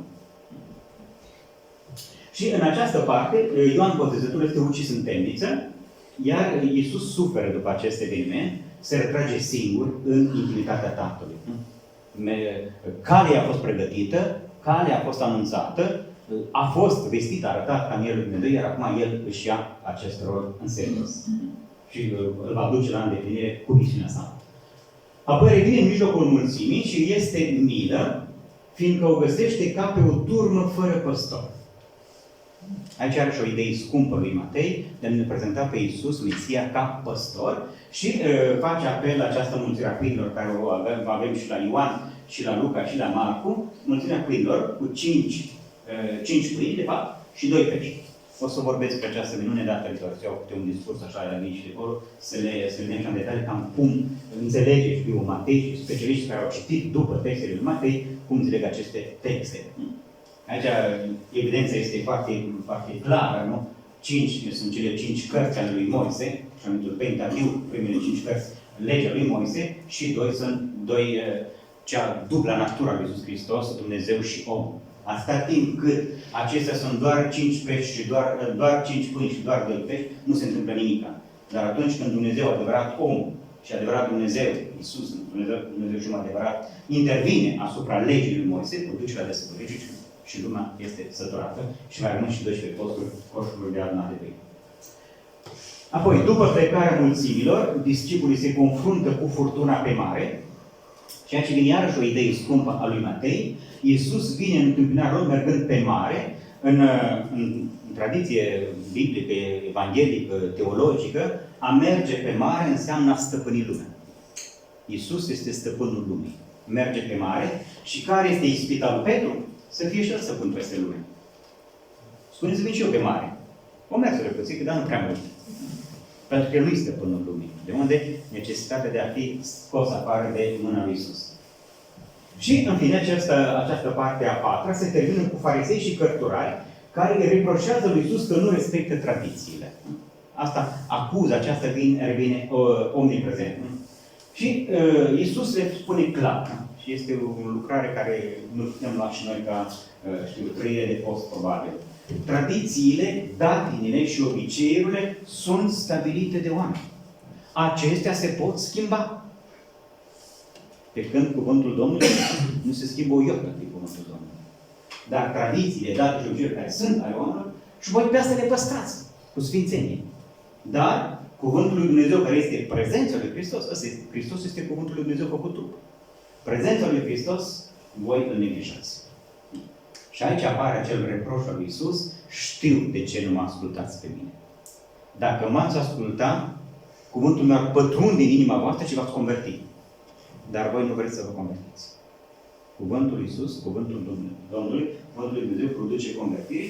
De aceea, vă spuneam și alte dăți, în tradiția monastică, în pustie, de pildă, păcatul cel mai greu cu care se confruntau călugării în pustie nu era numai decât sexualitatea. Era achenia, lenevia spirituală. Adică să nu te mai interesezi la Sfânta Scriptură, să stai scris la cer, să nu mergi păsări și mai aștepți la 20 și 30. Pierderea gustului. de spiritual, de Dumnezeu. Este păcatul cel mai grav pe care ei nu reușesc să o stăpânească și în care cădă de fiecare dată. Că creștinismul este o religie exigentă. Noi nu ne dăm seama cât este de exigent. Îmi spun eu adesea, cu Asterix și Obelix, că l-au căzut în poțiunea magică de mic și s-au mulțumit cu atâta. După aia nu mi-a dat poțiune magică toată viața lui. Cam așa și noi am luat doza noastră de creștinism când ne-am băgat în cristeliță și cam acolo am rămas. Ori creștinismul este o religie exigentă. Și Dumnezeu spune în Vechiul Testament, și în profetul Osea, și în profetul Amos, eu sunt un Dumnezeu gelos, un Dumnezeu exigent. Apocalipsa, așa spune în capitolul 3, pentru că nu ești nici cald, nici rece, ești căldicel, te scot din gura mea. Este exigent să fii creștin. Dar noi ne-am obișnuit să fii creștini cu toată lumea. De aceea, treaba asta cu convertirea nu e că place. Și când vine postul, ia că este un motiv să luăm o hotărâre de convertire, dar o convertire să intrăm în această logică evanghelică, care este logica lui Dumnezeu. Nu logica noastră. Nu dacă am postit, gata, am făcut o gaură în cer, n-am făcut o gaură în cer. Dar dacă am rămas tot răi cu inima, dacă am rămas tot pervers în gândirea noastră, dacă am rămas tot urâcioși, aș spune Dumnezeu, la ce folosește postul ăsta? Asta nu e postul care îmi place mie. Azi am ajuns al 5-lea punct, și dacă Luca am văzut din Evanghelia după Matei, unde titlul acesta are o idee generală, Mesia inaugurează biserica și slava ei viitoare. Ce se întâmplă în acest caz? Începe cu capitolul 16, da? Tensiunile între Iisus Hristos și farizei cărturari sunt în creștere. Asta este contextul în care Iisus, textul este considerat a fi fondator pentru biserică. Un context de tensiuni din ce în ce mai mari sau crescânde între farizei cărturari și Iisus. Se iscă în înțelegere referitor la identitatea lui. Dacă vă amintiți cum am văzut cu Marcu, la Marcu până la capitolul 8, identitatea lui Iisus este revelată doar de demoni, diavol, pentru că diavolii știu cine este Iisus, dar diavolii nu cred în Iisus, și asta este toată diferența, iar scopul Evangheliilor este acela de a conduce la credință pe om. În Marcu, Petru mărturisește profesiunea de credință în capitolul 8, în Matei, în capitolul 16. Acesta este contextul. De unde sunt diferite ipoteze cu privire la identitatea lui. Toți își dau cu părere. Unii spun că este Ioan Botezătorul. Noi putem să întrebăm de ce. Ei atunci când primii cititori ai lui Matei știau de ce ăștia credeau că Ioan Botezătorul este Iisus. Noi am pierdut asta în negura vremii și nu prea ne vedem seama de ce. Pentru că Ioan Botezătorul era atât de mare, am văzut adineori, și atât de strălucit, încât toți credeau că este Mesia. De aceea Ioan Botezătorul nu poate muri, în opinia lor. De unde această bănuială că Iisus fapt ar fi Ioan Botezătorul care a revenit la viață. Practic după ce a tăiat. A doua opinie este aceea că este Ilie. De ce Ilie? Ilie este unicul profet din Vechiul Testament care nu moare. El s-a înălțat la cer într-un car de foc. Și s-a răspândit o idee teologică, mesianică, Ilie va veni la sfârșitul timpurilor sub forma lui Mesia. De aceea ei spun, bă, Ilie a venit. Punct. În Evanghelia după Luca, Iisus le spune, Ilie a venit, dar nu l-ați recunoscut. Pentru Iisus din Luca, Ilie, de fapt, era Ioan Botezătorul care pregătea calea lui Mesia. Dar nu era el. Alții spun că este Ieremia. De ce Ieremia? La Ieremia, la profetul Ieremia, vedeți aici se vede foarte bine că Matei cunoaște Vechiul Testament. Este evreu. Ceea ce nu găsim la Luca și nici la Marcu. Ieremia este profetul plângerilor. Avem acele scrie plângerile lui Ieremia, de o profeție covârșitoare pe care Iisus le asumă în momentul pătimirii sale. Și este plângerea lui Ieremia. Și alții spun că este unul din profeți. Unul din profeții veniți din vechii. Dar sunt opinii cu privire la persoana lui, dar nimeni n-a ghicit, să spunem așa, cine este cu adevărat el. De unde discipolii sunt nedumeriți și ei cu privire la identitatea lui Hristos. Și când Iisus îi spune, băi, ok, ăștia spun asta. Dar voi, cine spuneți că sunt eu? Stau ziti. Mucles. Nimeni nu îndrăgește să spun ceva. Să nu spun o prostie, știți cum e cei care sunt profesori la școală, știți că prin întrebare toți stac din gură. Decât să spun o prostie, mai bine tac din gură. Deja de sus o dat-o în bară, mai plâng noi prostii. Ei, ia că Petru asumă prostia. Care de fapt nu sunt adevărat, dar nu e o prostie, împotriva.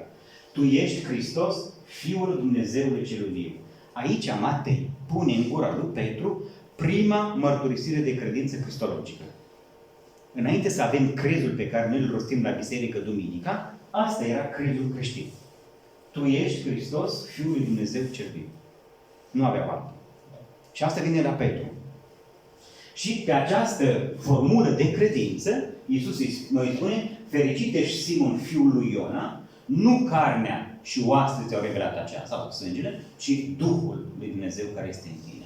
De aceea, tu ești Petru și pe această piatră voi zidi biserica mea. Care este piatra? Asta este piatra. Catolici și ortodoxi, noi interpretăm în acest sens că pe mărturisirea de credință a lui Petru este zidită biserica. Nu pe Petru ca personaj Petru. De unde dificultăți de interpretare? Unii protestanți trag cu tunul noi din cauza asta, că zic că Petru este la temelia bisericii. Hristos este temelia bisericii. Nu? Și Paul va spune, dacă cineva vine și zidește o biserică pe altă temelie, Hristos, decât cea pe care am făcut-o, ăla nu sunt nu primiți la voi. Da? Deci temelia nu este Petru în sine, ci este mărturisirea lui de credință. Ei, după acest eveniment, lui Petru îi sunt încredințate cheile Împărăției lui Dumnezeu și apare această frază, ceea ce vei lega, va fi legat, ceea ce vei dezlega, va fi dezlegat, pe pământ și în cerul. Nu? Atunci există, în tradiția creștină, acest text a dat mult bătaie de cap după mileniul al doilea, după 1054. Până la 1054 nu avem prea mari probleme și v-am dat de aici câteva exemple de interpretare a acestui text cu privire la persoana lui Petru și, cum spunem noi la catolici, episcopul Romei ca urmaș al lui Petru. O idee care s-a zvonit foarte repede în creștinism este că Petru ar fi primus inter pares. Vorbeam de latinește adineori, aici aveți o expresie. Primus inter pares înseamnă primul printre cei egali. Deci Petru este apostol egal cu celălalt, dar este primul printre ceilalți. Printre ceilalți apostoli. Această idee va face drum în teologie creștină. Ignațiu de Antiohia va spune că Petru este primul în caritate, primul în slujirea carității, sau această idee de proto-apostolos, adică primul printre apostoli. Transpus pe plan eclezial, această realitate teologică o întâlnim la Sfântul Atanasie de Alexandria. Atanasie de Alexandria, în secolul IV, este acuzat 10 ani după Conciliul de la Niceea, adică în 335, este acuzat de toți episcopii din Orient, manipulați de puterea imperială și de erezia ariană a vremii, și Atanasie este condamnat de un conciliu în formă. Adică condamnat, excomunicat și exmatriculat. Și înlăturat de pe scaunul Alexandriei. Nu se duce la Cezarea Capadociei, nu se duce la Constantinopol, nu se duce la Roma. Și la Roma este primit de Papa Iulius, tocmai în virtutea acestui de primus inter pares. În ideea lui Atanasie, da?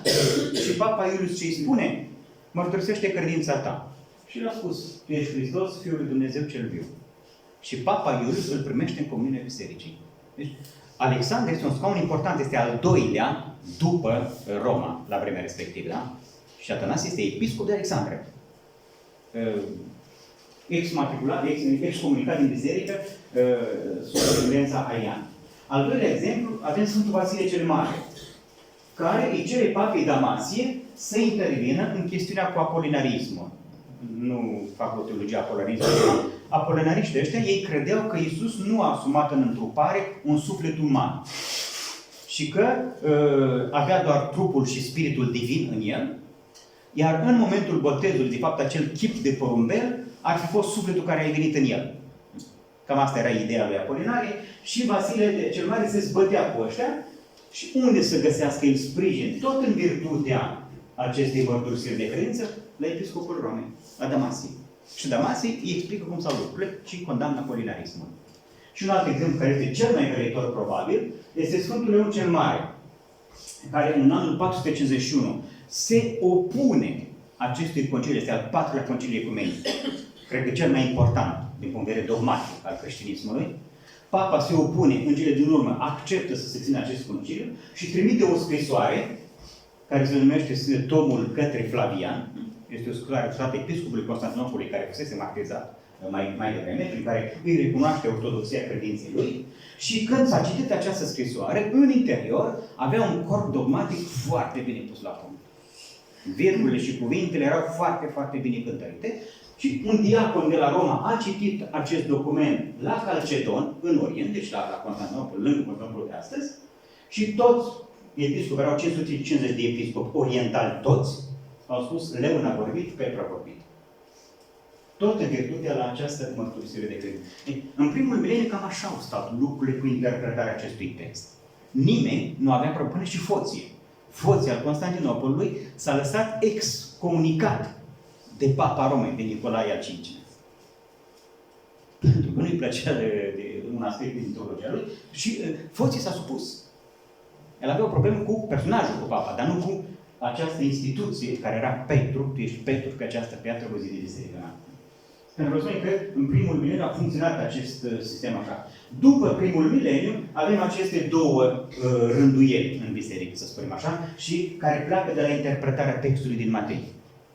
Și anume, în tradiția catolică avem o organizare a bisericii piramidală. Papa, episcop, preot, ăsta este. Conciliul Vatican II a mai schimbat un pic de acolo, dar a rămâne acest tip de organizare piramidală, să spunem așa. Și această organizare piramidală pleacă pe interpretarea, să spunem așa, ad literam a mărturisirii lui Petru. Petru este apostolul Petru, în persoană. Iar Petru, spune noi, este episcopul Romei Pănase, da? Deci el este întâi stătătorul apostolilor, de unde o structură piramidală în administrarea bisericii. În tradiția ortodoxă, ei au o organizare sinodală. Sinodală înseamnă mai mulți care se sfătuiesc pentru a cărmui biserica. Și în interpretarea lor, tot de acolo, spun că Petru, de fapt, nu este Petru. Petru. Da? Petru este reprezentantul tuturor apostolilor. Deci, iarăși, vă îngreunez un pic munca, dar trebuie să spun asta. În tradiția orientală, filozofia lui Platon este la baza teologiei creștine, da? Și la noi, în Occidental, Augustin, de pildă, va folosi foarte mult Platon. Platon spune că este suficient să fie o bucățică care este reprezentantul întregului ansamblu. Plecând de la această idee filozofică, în comentariile lor, Petru este reprezentantul tuturor apostolilor. Iisus n-a spus, tu ești Andrei, tu ești Bartolomeu, tu ești Anania, tu ești ăla, pe tine voi zi biserica mea. Eu sus Petru, dar de fapt eu sus la toți. De unde e sinodalitate? De acolo vine sinodalitatea, da? Când Petru primește această misiune, de fapt, toți apostolii primesc exact aceeași misiune. De aceea, în tradiția ortodoxă, nu există, știu eu, scaune episcopale mai importante și mai puțin importante. Episcop este episcop, punct. La noi, la catolici, când îmi amintesc când eram în Franța, o arhiepiscopie Cambrai, care între timp a fost o episcopie mult mai mică și Lille s-a dezvoltat și a devenit arhiepiscopie Lille. Atunci, episcopul de la Cambrai nu puteți să ia titlul de arhiepiscop. Îl numeau arhiepiscop, episcop de Cambrai. Titlurile astea. La noi am o altă însemnătate acestei titlu. Dar, în final, Petru este episcop, toți apostolii sunt episcopi, deci toți au primit aceeași misiune. Nu este un sistem mai bun decât celălalt, nu asta vreau să vă spun. De fapt, Papa Ioan Paul al II-lea, în enciclica sa Ut Unum Sunt, din anul 2000, revine asupra acestor două chestiuni, plecând tot de la interpretarea aia. Și invită pe teologii catolici ortodoxi la aceeași masă să vadă care este sistemul de guvernare cel mai eficace pentru credincioși. Că se vede că și ăsta piramidal are anumite dificultăți și ăla sinodal are anumite dificultăți. Trebuie găsit o cale care să fie poate mai just, mai evanghelică, nu știu. Și mergem alt calup din Evanghelia de Matei, unde Mesia prezintă caracterele compatibile cu Împărăția lui Dumnezeu. Și întâlnim aceste elemente. Iisus le explică discipurilor și ascultătorilor caracterele pentru a fi compatibil cu această împărăție. Nu? Și una este smerenie. Adică aplecarea inimii, blândețea, iertarea, reconcilierea. Dacă tu ai ceva cu fratele tău, da? Lasă darul acolo, du-te și te împacă. Este mai important să te împaci cu ăla decât să ale liturghiei neîmpăcat cu ăla. Foarte important așa, la Matei. Apoi smerenie, invitația la a se goli de propriile orgolii și al urma pe Iisus Hristos. Nu poți merge în urma lui Hristos fiind mai mare decât Hristos, nu? Știți ce s-a întâmplat cu Petru? După ce a făcut acea mărturisire de credință, Iisus le povestește sau profețește patima și moartea sa. Nu, Doamne, niciodată să mă întâmplă așa ceva. În spatele meu Satan. În acel moment, Petru de fapt vrea să meargă înaintea lui Iisus. El să-l conducă pe Iisus. Dar discipolul nu stă bine decât în spatele Maestrului, nu înaintea lui. Aplecarea inimii înseamnă a purifica inima, nu pântecele, de unde ies răutățile, despre care am mai vorbit adineauri. Blândețea, o alt caracter. A imita pe Iisus Hristos, care este blând și smerit cu inima. Și acolo apare această invitație: veniți la mine toți cei osteniți și împovărați și eu vă voi mângâia. Iertarea. Deci aici iarăși apare la Matei, doar la Matei apare acest episod cu iertarea. De câte ori să-l iert pe aproapele meu? Oare până la 7 ori, spune Petru. Crezând că a făcut 3 găuri în cer cu treaba asta. Oare până la 7 ori? Și vine acest răspuns fără echivoc. Nu știu dacă Petru s-a așteptat la el, săracul. Eu nu spun de 7 ori, spun de 70 de ori câte 7. Ce-o fi înțeles Petru săracul acolo, nu știu. Dar cu siguranță era vorba de întotdeauna. Pentru că nu știu dacă Petru știa ce înseamnă 70 de ori câte 7 sau să înmulțească 70 de ori. Și plecând de la această iertare, vine o întrebare esențială pentru apostol, de care noi nu ne-am necuit până azi, din păcate. Cine este cel mai mare? Cine este cel mai mare? În mare parte, de ce creștini suntem atât de dezbinați? Pentru că încă nu știm cine este cel mai mare. Sau căutăm să știm cine este cel mai mare. Nu? Multă lume spune și, părinte, dar dacă ne-am unit, Patriarhul Daniel ar mai fi patriarh? Da. Episcopul Berg ar mai fi arhiepiscop și mitropolit? Da. Unitatea creștină nu înseamnă că s-au înlăturat toată ierarhia sau o nivelat totul și o luăm de la zero, nu. Unitatea creștină înseamnă a fi uniți în aceeași gând și aceeași simțire în cadrul Euharistiei. Euharistia fiind centrul care rămânește, cum Augustin avea o frază, spunea că atunci când sunteți dezbinați între voi, mâncați-l pe cel care este unitatea voastră. Atunci se va face unitatea creștină. Mulți spun că se rezolvă cu dogmele. Nu o să faci cu dogmele nimic. Fac și astea sunt făcute de mâine oameni, niște dogme și astea. Bagați pe Scriptură. Dar ceea ce este fundamental este comuniunea euharistică. Și acolo avem noi probleme. Cel mai mare în Împărăția lui Dumnezeu este slujitorul tuturor. Și Matei va arăta de acum înainte felul în care se pune Iisus în slujba apostolilor. Și apoi apare și acest discurs, această discuție cu privire la căsnicie. Fidelitatea în căsnicie este o altă caracteristică pentru Împărăția lui Dumnezeu. Matei privilegiază cele două căi de sfințenie în biserică, care una a fost uitată foarte multe secole la rând în biserică, și anume căsătoria și viața consacrată. Matei onorează pe amândouă. Fidelitatea în căsătorie este o caracteristică pentru Împărăția lui Dumnezeu. Da? Fidelitatea. De unde vine acolo treaba asta cu divorțul? Da, dar noi sunt fost mai îngăduitori decât tine. Și Iisus ce spune? Da, Moise vă dat asta, dar de ce vă dat-o? Din cauza împietririi inimii voastre. Dar nu e normal să fie așa. Și Iisus îi readuce la conceptul inițial al căsătoriei sau al unirii între bărbat și femeie. La începutul creației, bărbat și femeie i-a creat. De aceea, replica lui Iisus pe final este: ceea ce Dumnezeu a unit, omul să nu desparte. Este sacralitatea căsătoriei. Sfințenia în sacramentul căsătoriei, care va fi accentuat în particular în Nicolae de atunci, după Concilul Vatican II, cu multă strășnicie și aparat până astăzi. Papa Ioan Paul al II chiar a ridicat la cinstea altarului familii, soț și soție, pentru a arăta că este cale de sfințenie pentru Împărăția lui Dumnezeu.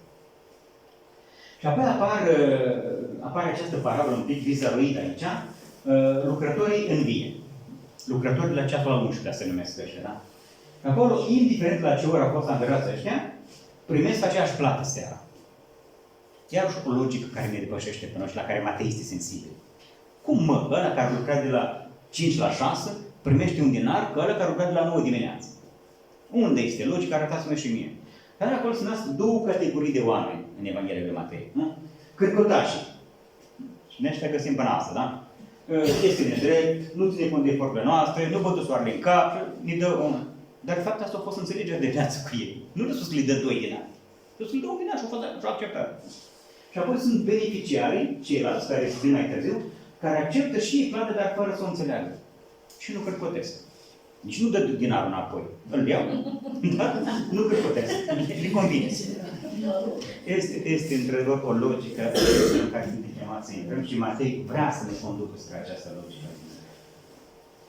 Și această parte din Evanghelia Matei se termină cu Iisus Hristos mărturisit, Mesia, de doi orbi cercetori și se va naște plecând de la această rugăciune, ceea ce în tradiția bizantină, în tradiția orientală, se numește rugăciunea inimii. Iisuse Hristoase, Fiul lui Dumnezeu cel viu, sau Fiul lui David, ai milă de mine, păcătosul. Acești doi orbi făuresc această rugăciune, care apoi va fi preluată ca un light motiv al intimității. Rugăciunea inimii este rugăciune de intimitate. Îl chem pe Dumnezeu în inima ta și Dumnezeu se revelează intimitate. Și ajungem la intrarea lui Iisus în Ierusalim.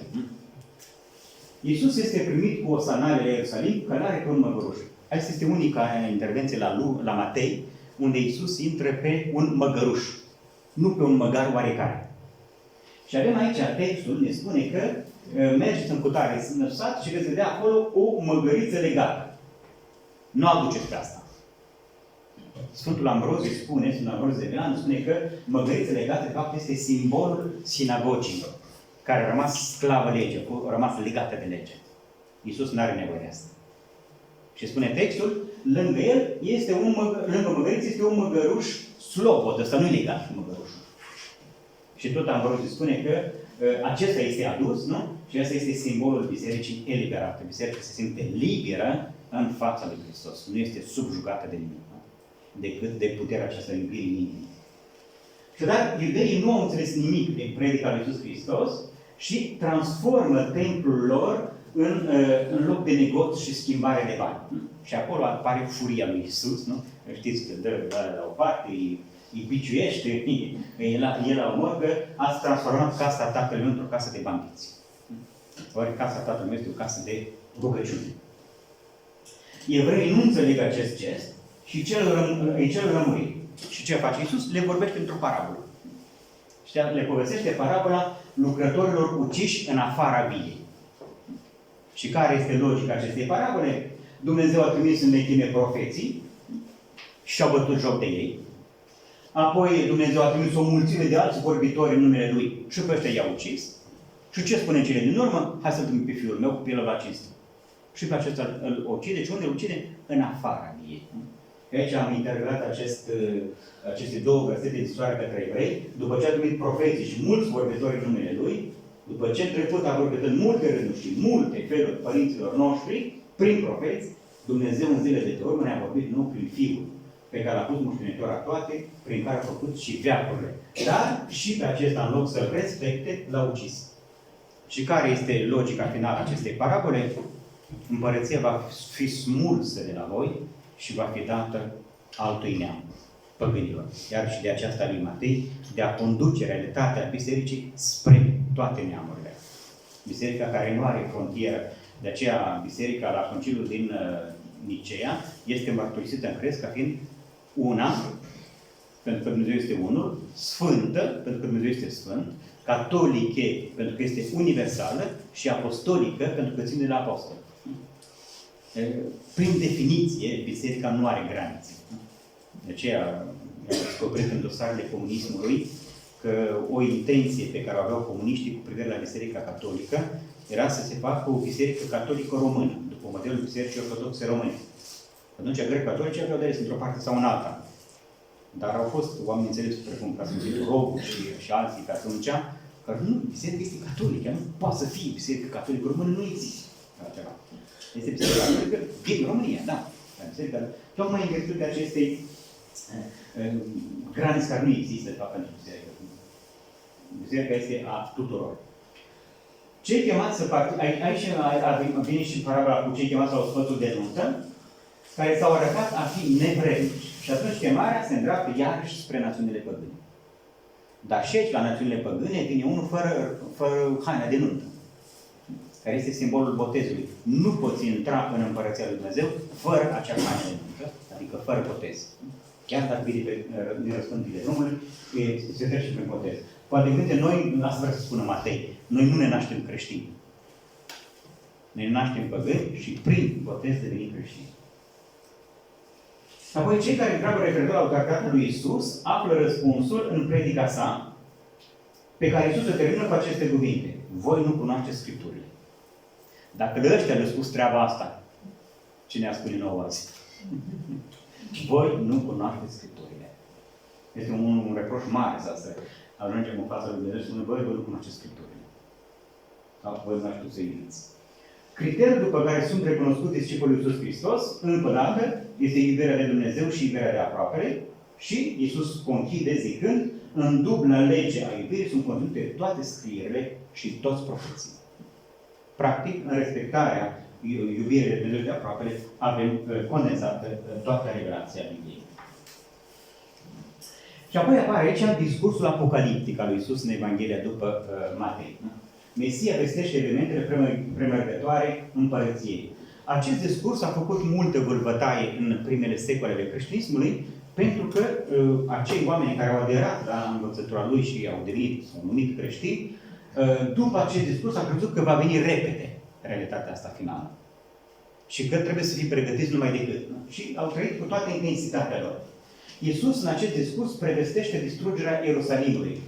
Nu va mai rămâne piatră peste piatră din tine. Ăștia care contemplau frumos toată realitatea, nu va mai rămâne piatră peste piatră. Și vă spuneam că Evanghelia după Matei este scrisă după anul 70, undeva în anul 75, tocmai pentru că Matei descrie cu lux de amănunte acest lucru. De aceea noi credem că probabil evenimentul a avut loc când el scrie Evanghelia sa. Anul 70, în care Ierusalimul practic dispare de pe hartă. Timp de 4 secole, de 3 secole, nu se mai vorbește despre Ierusalim. Ierusalimul se va numi Aelia Capitolina, un nume păgânesc. Și va redeveni Ierusalim doar sub Constantin, când va încerca să regăsească locurile sfinte și toate celelalte care sunt legate de Constantin și Elena. Apoi, tot în acest discurs, Iisus prevestește că vor veni anticriști. Am mai vorbit cine sunt anticriștii, nu? Nu sunt de care se luptă cu Hristos. Sunt cei care cred că sunt Hristos. Și îți fac în așa fel încât să te convingă că ei sunt Hristos. De fapt, ei nu sunt. Nu? La fel cum și în istoria creștină au existat papi și antipapi. Adică papii care erau adevărați și antipapii care credeau că sunt papă, de fapt ei nu erau papă. Nu? Acum este unul la modă, dacă intrați pe YouTube și scrieți Papa Pietro al III-lea. Este biserica palmeriană din Spania, are vreo 5.000-10.000 de credincioși, se îmbracă în papă, are toate crucile, are chiar pe cap, are scaun, plimbă pe acolo, are cardinali mai mici, mai mari, au chipii mari. Ăsta este un antipapă. Adică el crede că e papă, dar de fapt el nu e papă. Înțelegeți? Da? Cam asta și aici. Sunt care vor pretinde și vor veni cu argumente. Și vă spune că uneori pot să fac chiar și minuni în numele Lui Hristos. Dar sunt anticriști. Avem un document în creștinismul antic, se numește Didachia, și acolo se vorbește despre acești anticriști ca fiind profeții falși și învățătorii falși, care sunt șarlatani și profitori. Erau așa numiți predicatori ambulanți, care mergeau să vestească și predicau Evanghelia cu siguranță, dar dacă găseau o căsuță călduroasă, oameni generoși, imediat și un bănuț, rămâneau acolo și uita să mai plece. Și Didachia spune, dacă stă o zi la voi e bine, dacă stă două nu-i prea bine, dar dacă stai 3, îți șarlatan. Aruncați-i din casă, nu mai stați cu ei la vorba. Ăștia sunt anticriști, care cred că li se cuvine totul. Nu le se cuvine totul. În discursul Iisus se spune că El va veni la sfârșitul viacurilor pe norii cerului cu putere. Și aici Paul reia această idee în prima sa scrisoare, în capitolul 15, unde este Mesia va prezenta omenirea răscumpărată. Ăsta este scopul pentru care Hristos va veni. Să prezinte această umanitate pe care El a răscumpărat-o, să o prezinte în mâinile Tatălui. De unde e imenența? Scrisoarea lui Paul este scrisă cu mult înainte Evangheliei după Matei. Acum cine s-a inspirat, din cine s-a inspirat, vedeți? Dar Paul era convins că Mesia va veni când vor muri, prima generație de creștini, ăia care au crezut în El. În scrisoarea către Corinteni este plină de această realitate și de această convingere lui Paul că va veni acum. Deși Iisus spune în Evanghelie, nu știm când va veni, nici timpul, nici ceasul, nici nimic. Dar ideea era de a prezenta umanitatea răscumpărată în brațele Tatălui. Și tot Iisus spune că nimeni nu cunoaște momentul venirii lui Mesia. El folosește această idee a unui hoț. Dacă cineva știe că îi vine hoțul și fură ceva din casă, stă acasă și păzește.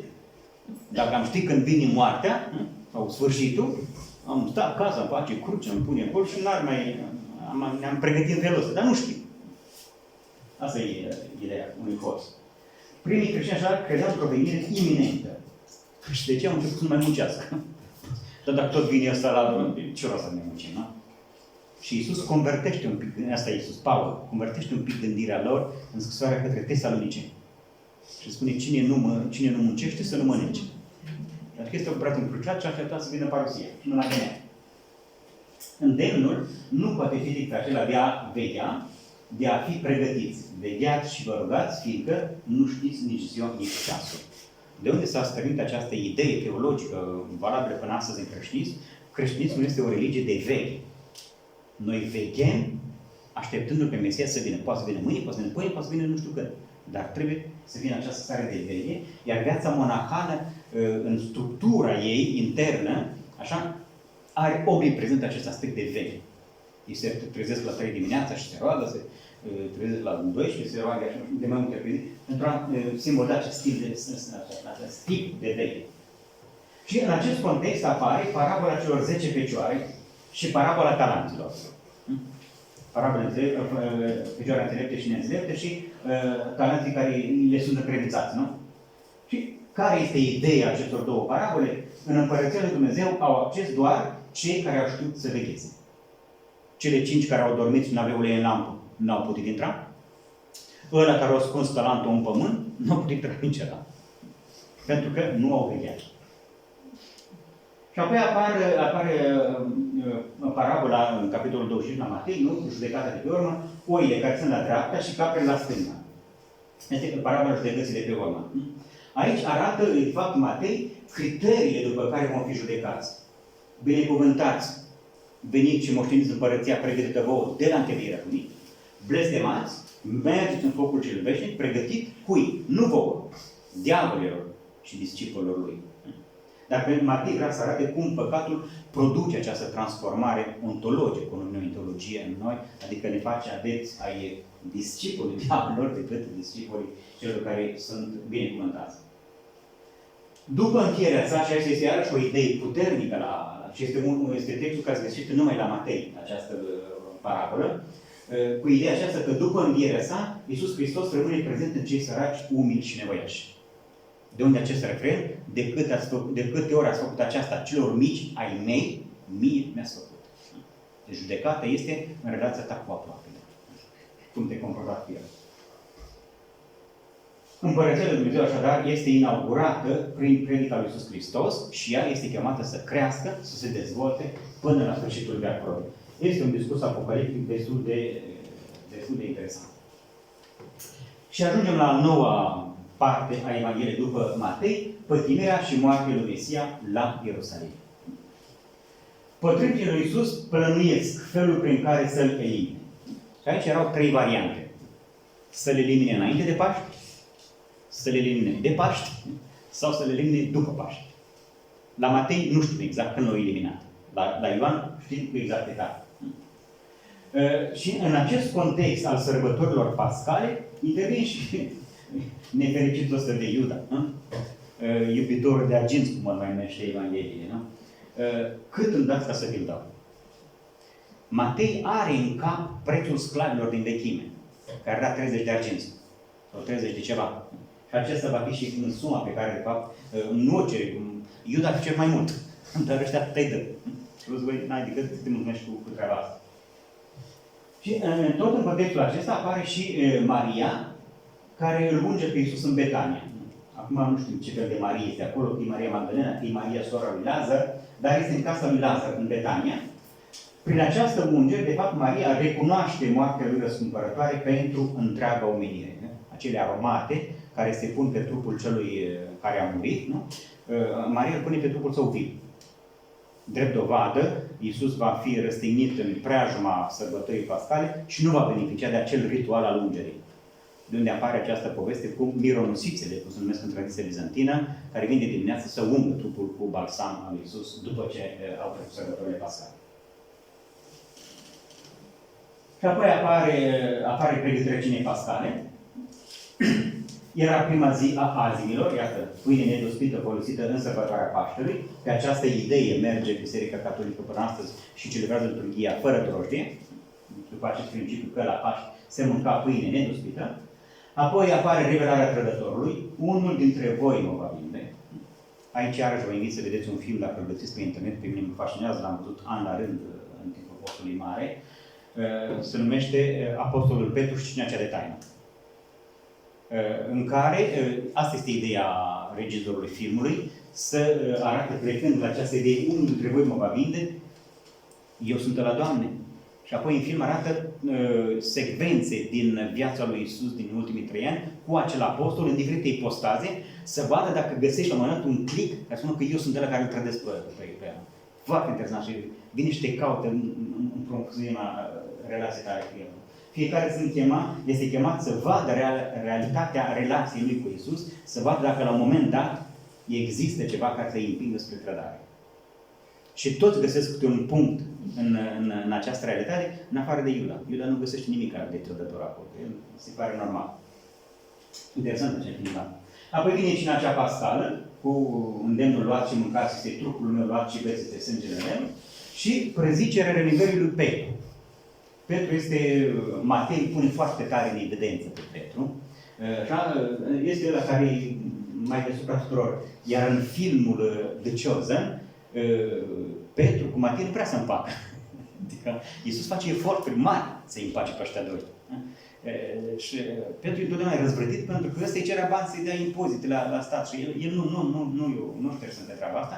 Și Iisus când îi trimite 2 câte 2, pe Petru îi trimite cu Matei. Să se înțeleagă pe drum și să se împace și să înțeleg fac o echipă bună cu cele din urmă. Dar nu îl pune în evidență mult pe Petru, într-adevăr. Și Petru are această afirmație la Matei: Doamne, cu tine merg până la moarte. Și eu cred că era sincer Petru când spune treaba asta. Numai că el nu știa ce înseamnă a merge cu Iisus până la moarte în momentul respectiv. De unde și renegarea. Iisus se retrage după cina cea de taină cu discipolii în grădina măslinilor și acolo apare episodul vânzării lui Iuda cu un sărut, arestarea lui Iisus și învățășarea lui înaintea Sinerilui, renegarea de 3 ori a lui Petru. Nu-l cunosc. Petru era sincer și de data asta. El nu-l cunoaște pe Mesia ăsta. Pe care Mesia îl cunoaște ăla triumfalist. Nu ți se va întâmpla așa ceva, Doamne. El rămâne cu ideea, chiar dacă spus pe în spatele meu Satan, l-a rămas tot cu ideea. Un Mesia triumfalist. Iisus acceptă să meargă prin acel. De aceea el nu cunoaște acest tip de Mesia. El avea o altă gândire, o altă percepție despre el. Apoi apare judecata lui Iisus și condamnarea lui la moarte și avem 3 acuze mari care se adună aici la Matei, și anume o acuză politică, tu ești rege, o acuză religioasă, revenim la cele 3 ispitiri, da? O acuză religioasă, iartă păcatele, cine poate să iarte păcatele decât Dumnezeu? Și o acuză de magie sau de taumatur, face minuni. Pentru că vrea pe toți să coboarte și pe jos de cruce și credem în tine. Toate sunt acuze acestea. Apoi apare răstignirea și Matei este foarte sensibil să ne spună că este în afara Ierusalimului. Un profet nu poate muri în Ierusalim decât în afara Ierusalimului. De unde apare această idee a Golgota, sau în românește se traduce prin muntele căpățânii sau craniului. De unde în iconografia bizantină aveți acest tip de reprezentare a răstignirii, acesta este Golgota, și aveți un craniu aici pe care curge un fir de sânge. De fapt este păcatul strămoșesc spălat de acest sânge care curge de pe crucea lui și tradiția bizantină merge și mai departe cu teologia, zicând că însăși crucea ar fi fost făurită din pomul primordial cu pricină. Pentru a spune că acolo este o buclă care este închisă cu pătimirea și moartea lui Hristos. Moartea lui Hristos, așadar, tot la Matei ce avem, natura participă la acest eveniment răsculător, răsunător al umanității, cel mai îngrozitor moment care a trăit umanitatea vreodată a fost acesta răstignire, de unde toată natura participă. Soarele se întunecă și toate acelea. Și apare un aspect, iarăși original la Matei, să pună straj la mormânt. Să păzești un om mort ca să nu plece din mormânt. Asta este o idee trăsnită. Ne-am amintit că acel înșelător a spus că nu mai trăie încă, după 3 zile va învia. Pune să fie strajă ca să fim siguri că nu va învia. Și s-au făcut rușini și acest străjești. Și apare a 10-a parte a Evangheliei lui Matei, înviere de morți și înălțare la cer. Aici, iarăși, am o întrebare pe care o pun la studenții mei de fiecare dată. Când s-a înălțat Iisus la cer? În acea zi. Am mai vorbit de asta azi, nu? Înălțarea lui Iisus se petrece odată cu învierea Lui. Nu există 40 de zile în care Iisus a dormit, făcut placă, făcut în bani, făcut baie, mai nu știu ce. Nu mai există asta. Trupul lui Hristos este transfigurat. De unde cei 2 ucenici din Emaus nu-L recunosc. Decât după gestul frângerii pâinii. Vine în cămăruța unde erau acolo închiși de frică, deși ușile erau încuiate. Percepția timpului și spațiului dispar în trupul transfigurat înviat. Din acest motiv, Evanghelii și toți 4 spun că învierea are loc în prima zi a săptămânii, odată cu înălțarea Lui la cer. Îi cheamă pe discipoli și în fața lor se înalță. Apoi, martorii învierii, iarăși un aspect pe care ne-l revelează aici Matei, este unica Evanghelie care ne spune că ar fi putut avea învierea lui Iisus, ar fi putut avea martori oculari reali, adică soldații care păzeau mormântul. Dar și ăștia s-au devenit a fi micinoși.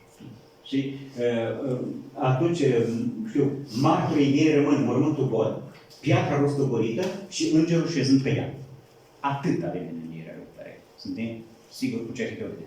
În rest avem Maria Magdalena și cealaltă Marie, care au plecat să dea deși au plecat fricoase, speriate de acolo. Pentru că s-au dus cu aromate și nu mai putut să mai folosească. Trebuie să vină pe ele înapoi. Și apare Iisus femeilor, spaima lor, ele au plecat înspăimântate de acolo și spaima lor se transformă în bucurie. Bucurați-vă, nu vă temeți, cuvinte pe care ele le recunosc din învățătura lui Iisus dinainte, adesea le spunea acest lucru, și iată că odată ce fac experiența celui înviat, primesc și misiunea. La Matei este important. Un creștin care a făcut experiența lui Hristos înviat are misiune de a propovădui învierea. Primeți, mergeți și dați de știre apostolilor și așa mai departe. Dar pe vine treaba cu mituirea gărților. Ăștia au văzut evenimentul. Nu jucau poker când stăteau la mormânt acolo. Au văzut. Că au fost o lumină mare și fi vorbit, nu pot să-mi dați seama. Dar ei spun, bă, vom via. Așa cum au spus. Atunci apare această mituire. Spuneți că au venit discipuli și au furat noaptea. Și Evanghelistul este foarte, aici are o tușă de umor. Ne? Minciuna aceasta s-a răspândit între evrei până azi. Și am fost, și am verificat, da? Am luat odată masa de Paști într-o familie ebraică la Ierusalim. Și spre final, când am terminat noi și când soarele a pus, deci putea să mai glumească, să iasă din spatul acesta sacru al șabatului și al Paștele, nu? Da? Asta mi-a spus. Dar ce am până la urmă? Nu e așa că apostolii au furat. Asta este materie, o subliniat treaba, că s-a răspândit minciuna printre ei până astăzi. Și astăzi evreii, dacă întrebați, asta vă spun, că apostolii de fapt l-au furat în timp ce găzile îl păzeau. Ironia sorții.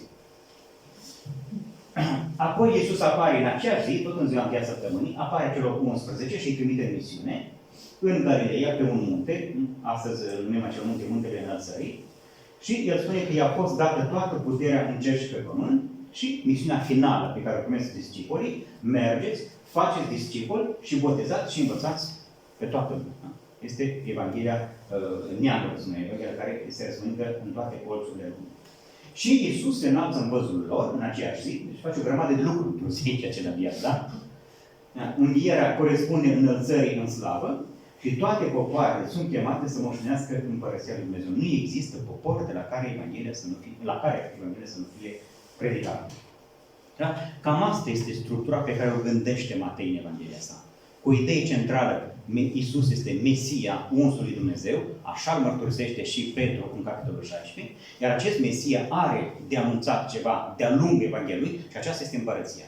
Și o face prin minuni, o face prin parabole, o face prin predică. Și vă arăt aici o a doua structura Evangheliei, pe care am ales să nu o urmez, dar se întâlnesc elementele esențiale. Vedeți, în Evanghelia lui Matei apar 5 învățături, sunt 5, un fel de predici așa pe care el le face acolo, iar filmul de Chosen arată foarte bine acest aspect al celor 5 predici ale lui Iisus, conform Evangheliei lui Matei, și între predicile lui Iisus apar diferite aspecte, nu? În începutul misiunii lui Iisus, apoi apar cele 10 minuni, așa, apoi discernerea după fapte, apoi apar discursul despre căsătorii și despre adevăratele bogății, și aici apare conflictul, pentru că aici apare o învățătură escatologică despre care vorbeam mai uneori, iar învățătura escatologică este cuprinsă între aceste conflicte care sunt din ce în ce mai evidente și Iisus își dă seama că nu va scăpa. Nici nu vrea să scape, de fapt, că merge la Ierusalim hotărât pentru acest lucru. Vă spuneam că Luca, Marcu și Matei au această traiectorie a unei Evanghelii pe un an de zile. Viața publică a lui Iisus, un crescendo, Iisus din Galileea, din Nazaret, urcă încet, dar hotărât, spre Ierusalim, unde se întâlnesc evenimentele pascale.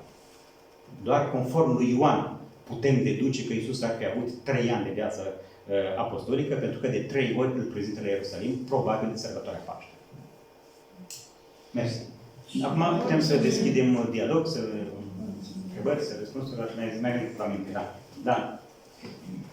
Mi-ați spus, a luat crucea, a predicat Evanghelia. Dați-ne și nouă câteva repere, așa, pentru noi ca laici, cum stăm să predicăm Evanghelia. Evanghelia nu are numai decât predicatori pe turnul bisericilor sau prin clopot. Evanghelia, spunea Sfântul Francis din Asizi, nu? Pleacă cu 4 sau 5 discipoli ai săi și să hai să predicăm Evanghelia. Ăștia le iau în serios, pleacă, ies din casă, dar n-au luat Evanghelia cu noi. Păi nu trebuie Evanghelia. Cu fapte. Venim în ajutor, venim în sprijin, ne rugăm cu ei, muncim cu ei, îi respectăm. Asta este predicarea Evangheliei. Predicarea Evangheliei este acea convertire a inimii, transformarea inimii pentru a intra în sentimentele pe care Dumnezeu le dorește la om.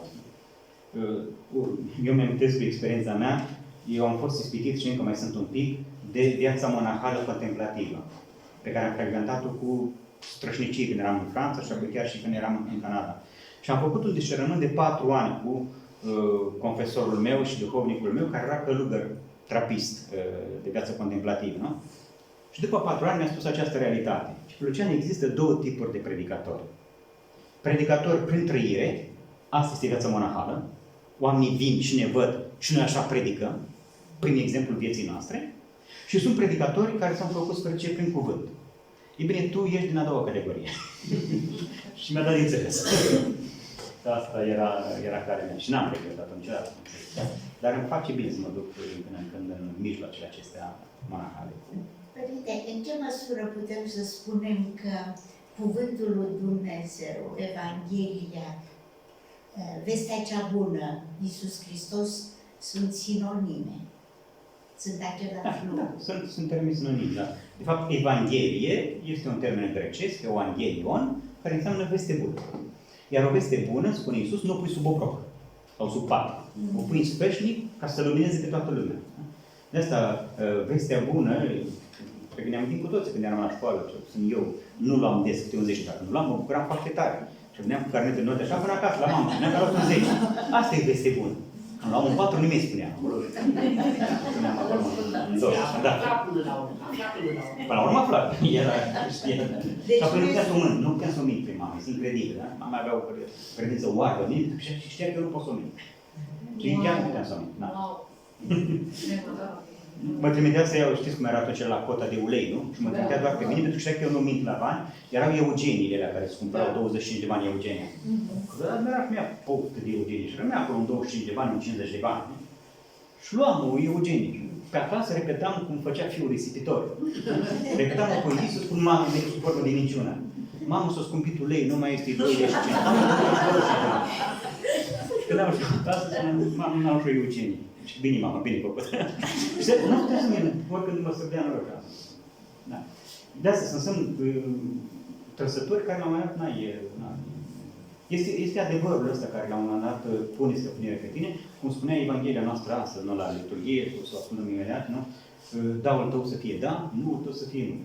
Ce în plus vine de la cerul. Asta e Evanghelia, n-ai altă variantă. Da. Apropo de Chosen, că eu n-am știut. Ați zis dumneavoastră data trecută și wow, e extraordinar. Și urmăresc și discuțiile acelea post.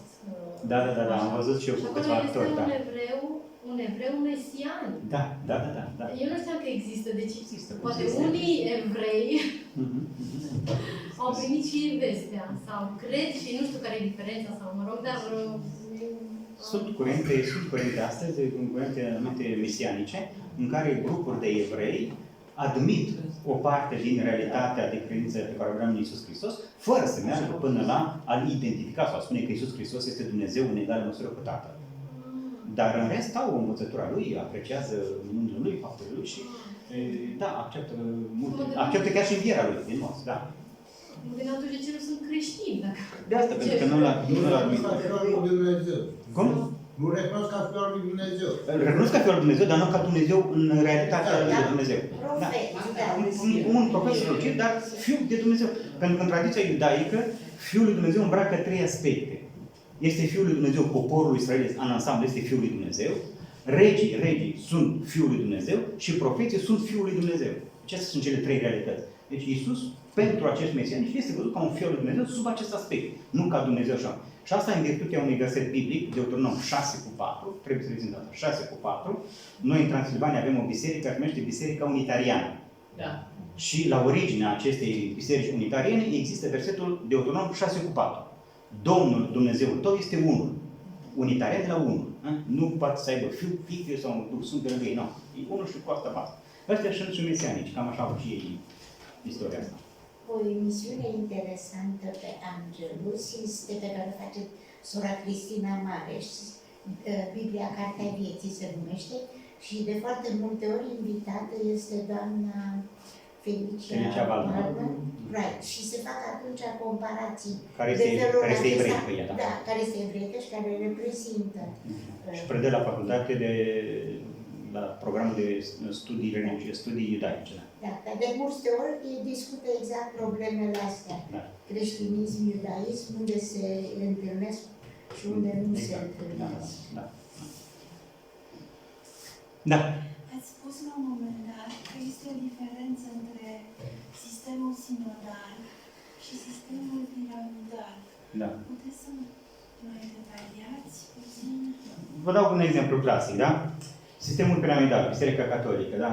În 1959, Papa Ioan al XXIII-lea declară că se va face un conciliu ecumenic. În 1959. În 1962, conciliul se deja deschis. 3 ani după. Ăsta este piramidal. El nu a stat la masă și cu ăla de la Moscova, și cu ăla de la București, și cu ăla de nu știu unde, băi, vreți sau nu vreți așa ceva?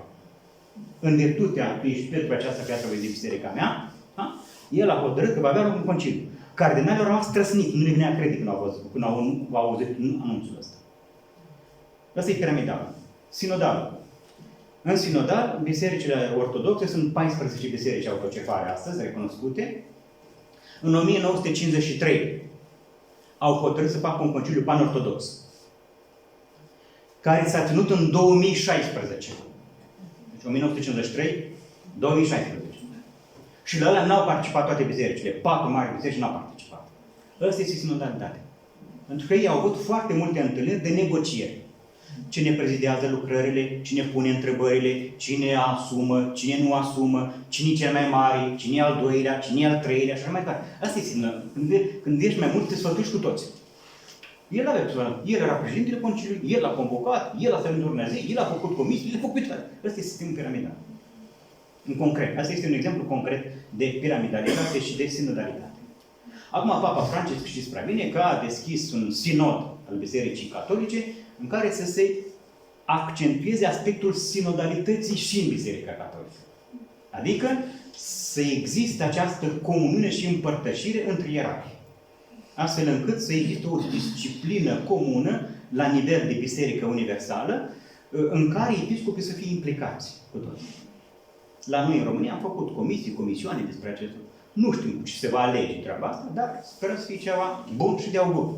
Pentru a spune că sistemul piramidal este bun, dar nu trebuie neglijat nici sinodalitatea. Și, de asemenea, teologii ortodoxi îmi spun că sistemul sinodal este bun, dar totuși trebuie să existe și unul acolo, primul să interpare, undeva. Să mai ia și el misiunea în mâini, știi? Cam asta e realitatea, da? Ca cum sunt preoții căsătoriți și cei necăsătoriți, nu? Preotul căsătorit îi spune la ăla necăsătorit, bă, ce bine de tine. Te duci acasă, nu zice asta nevastă, ai stat la un șpriț, nu bate la cap copil, nu nimica, ești liber. Ăsta căsătorit îi spune la asta necăsătorit, spune la bă, ce bine de tine, te duci acasă, ai masa pusă, stai în picioare sub masă, fiecare vede pătrățica lui. Cam asta e și cu sinodalitatea și cu piramidalitatea. Da? Nu este un sistem perfect dintr-o parte sau alta, dar se poate găsi o formulă, și vă spuneam, asta era intenția Papei Ioan Paul al II-lea, prin care să fie cât mai eficace în guvernarea bisericii, astfel încât ierarhii să fie mai mult în comuniune, dar să existe și o autoritate asumată la un moment dat. Cam asta e. Acum, cu asta sinodală, asta de fapt are autocefală, sunt influențate și de politic. Cel puțin în unele regiuni care nu sunt chiar așa democrate. Este normal. Sunt mai mult mai sensibili. Sigur, sigur. Care sistemul piramidal îți oferă o protecție în plus. Sistemul. Sigur, sigur. Politicul, începând cu Constantin cel Mare, a intrat, a găsit acolo o fisură în biserică și a intrat. Și hainele, vă mai spunea, poate, hainele episcopale care vedem noi astăzi, sunt hainele împărătești. De unde acel cântec pe care îl cunoașteți cu toții când mergi într-o biserică ortodoxă sau greco-catolică, când vine episcopul, se cântă pe arhiereu și pe stăpânul și arhiereul nostru. Cine sunt ăștia? În timpul lui Constantin și după el, în tot evul mediu, intrau la altar împăratul și arhiereul. Împăratul era numit despotis, stăpânul, iar arhiereul era arhiereul. Nu? Atunci ei cântau pe stăpânul, împăratul, și pe arhiereul nostru, domnul să-i nu știu ce. Astăzi nu mai vine și împăratul cu arhiereu. Și atunci arhiereu o luat amândouă titlurile, și de stăpân și de arhiereu. Cam asta, cam așa au luat lucrurile, da? Bine. Ne pregătim pentru...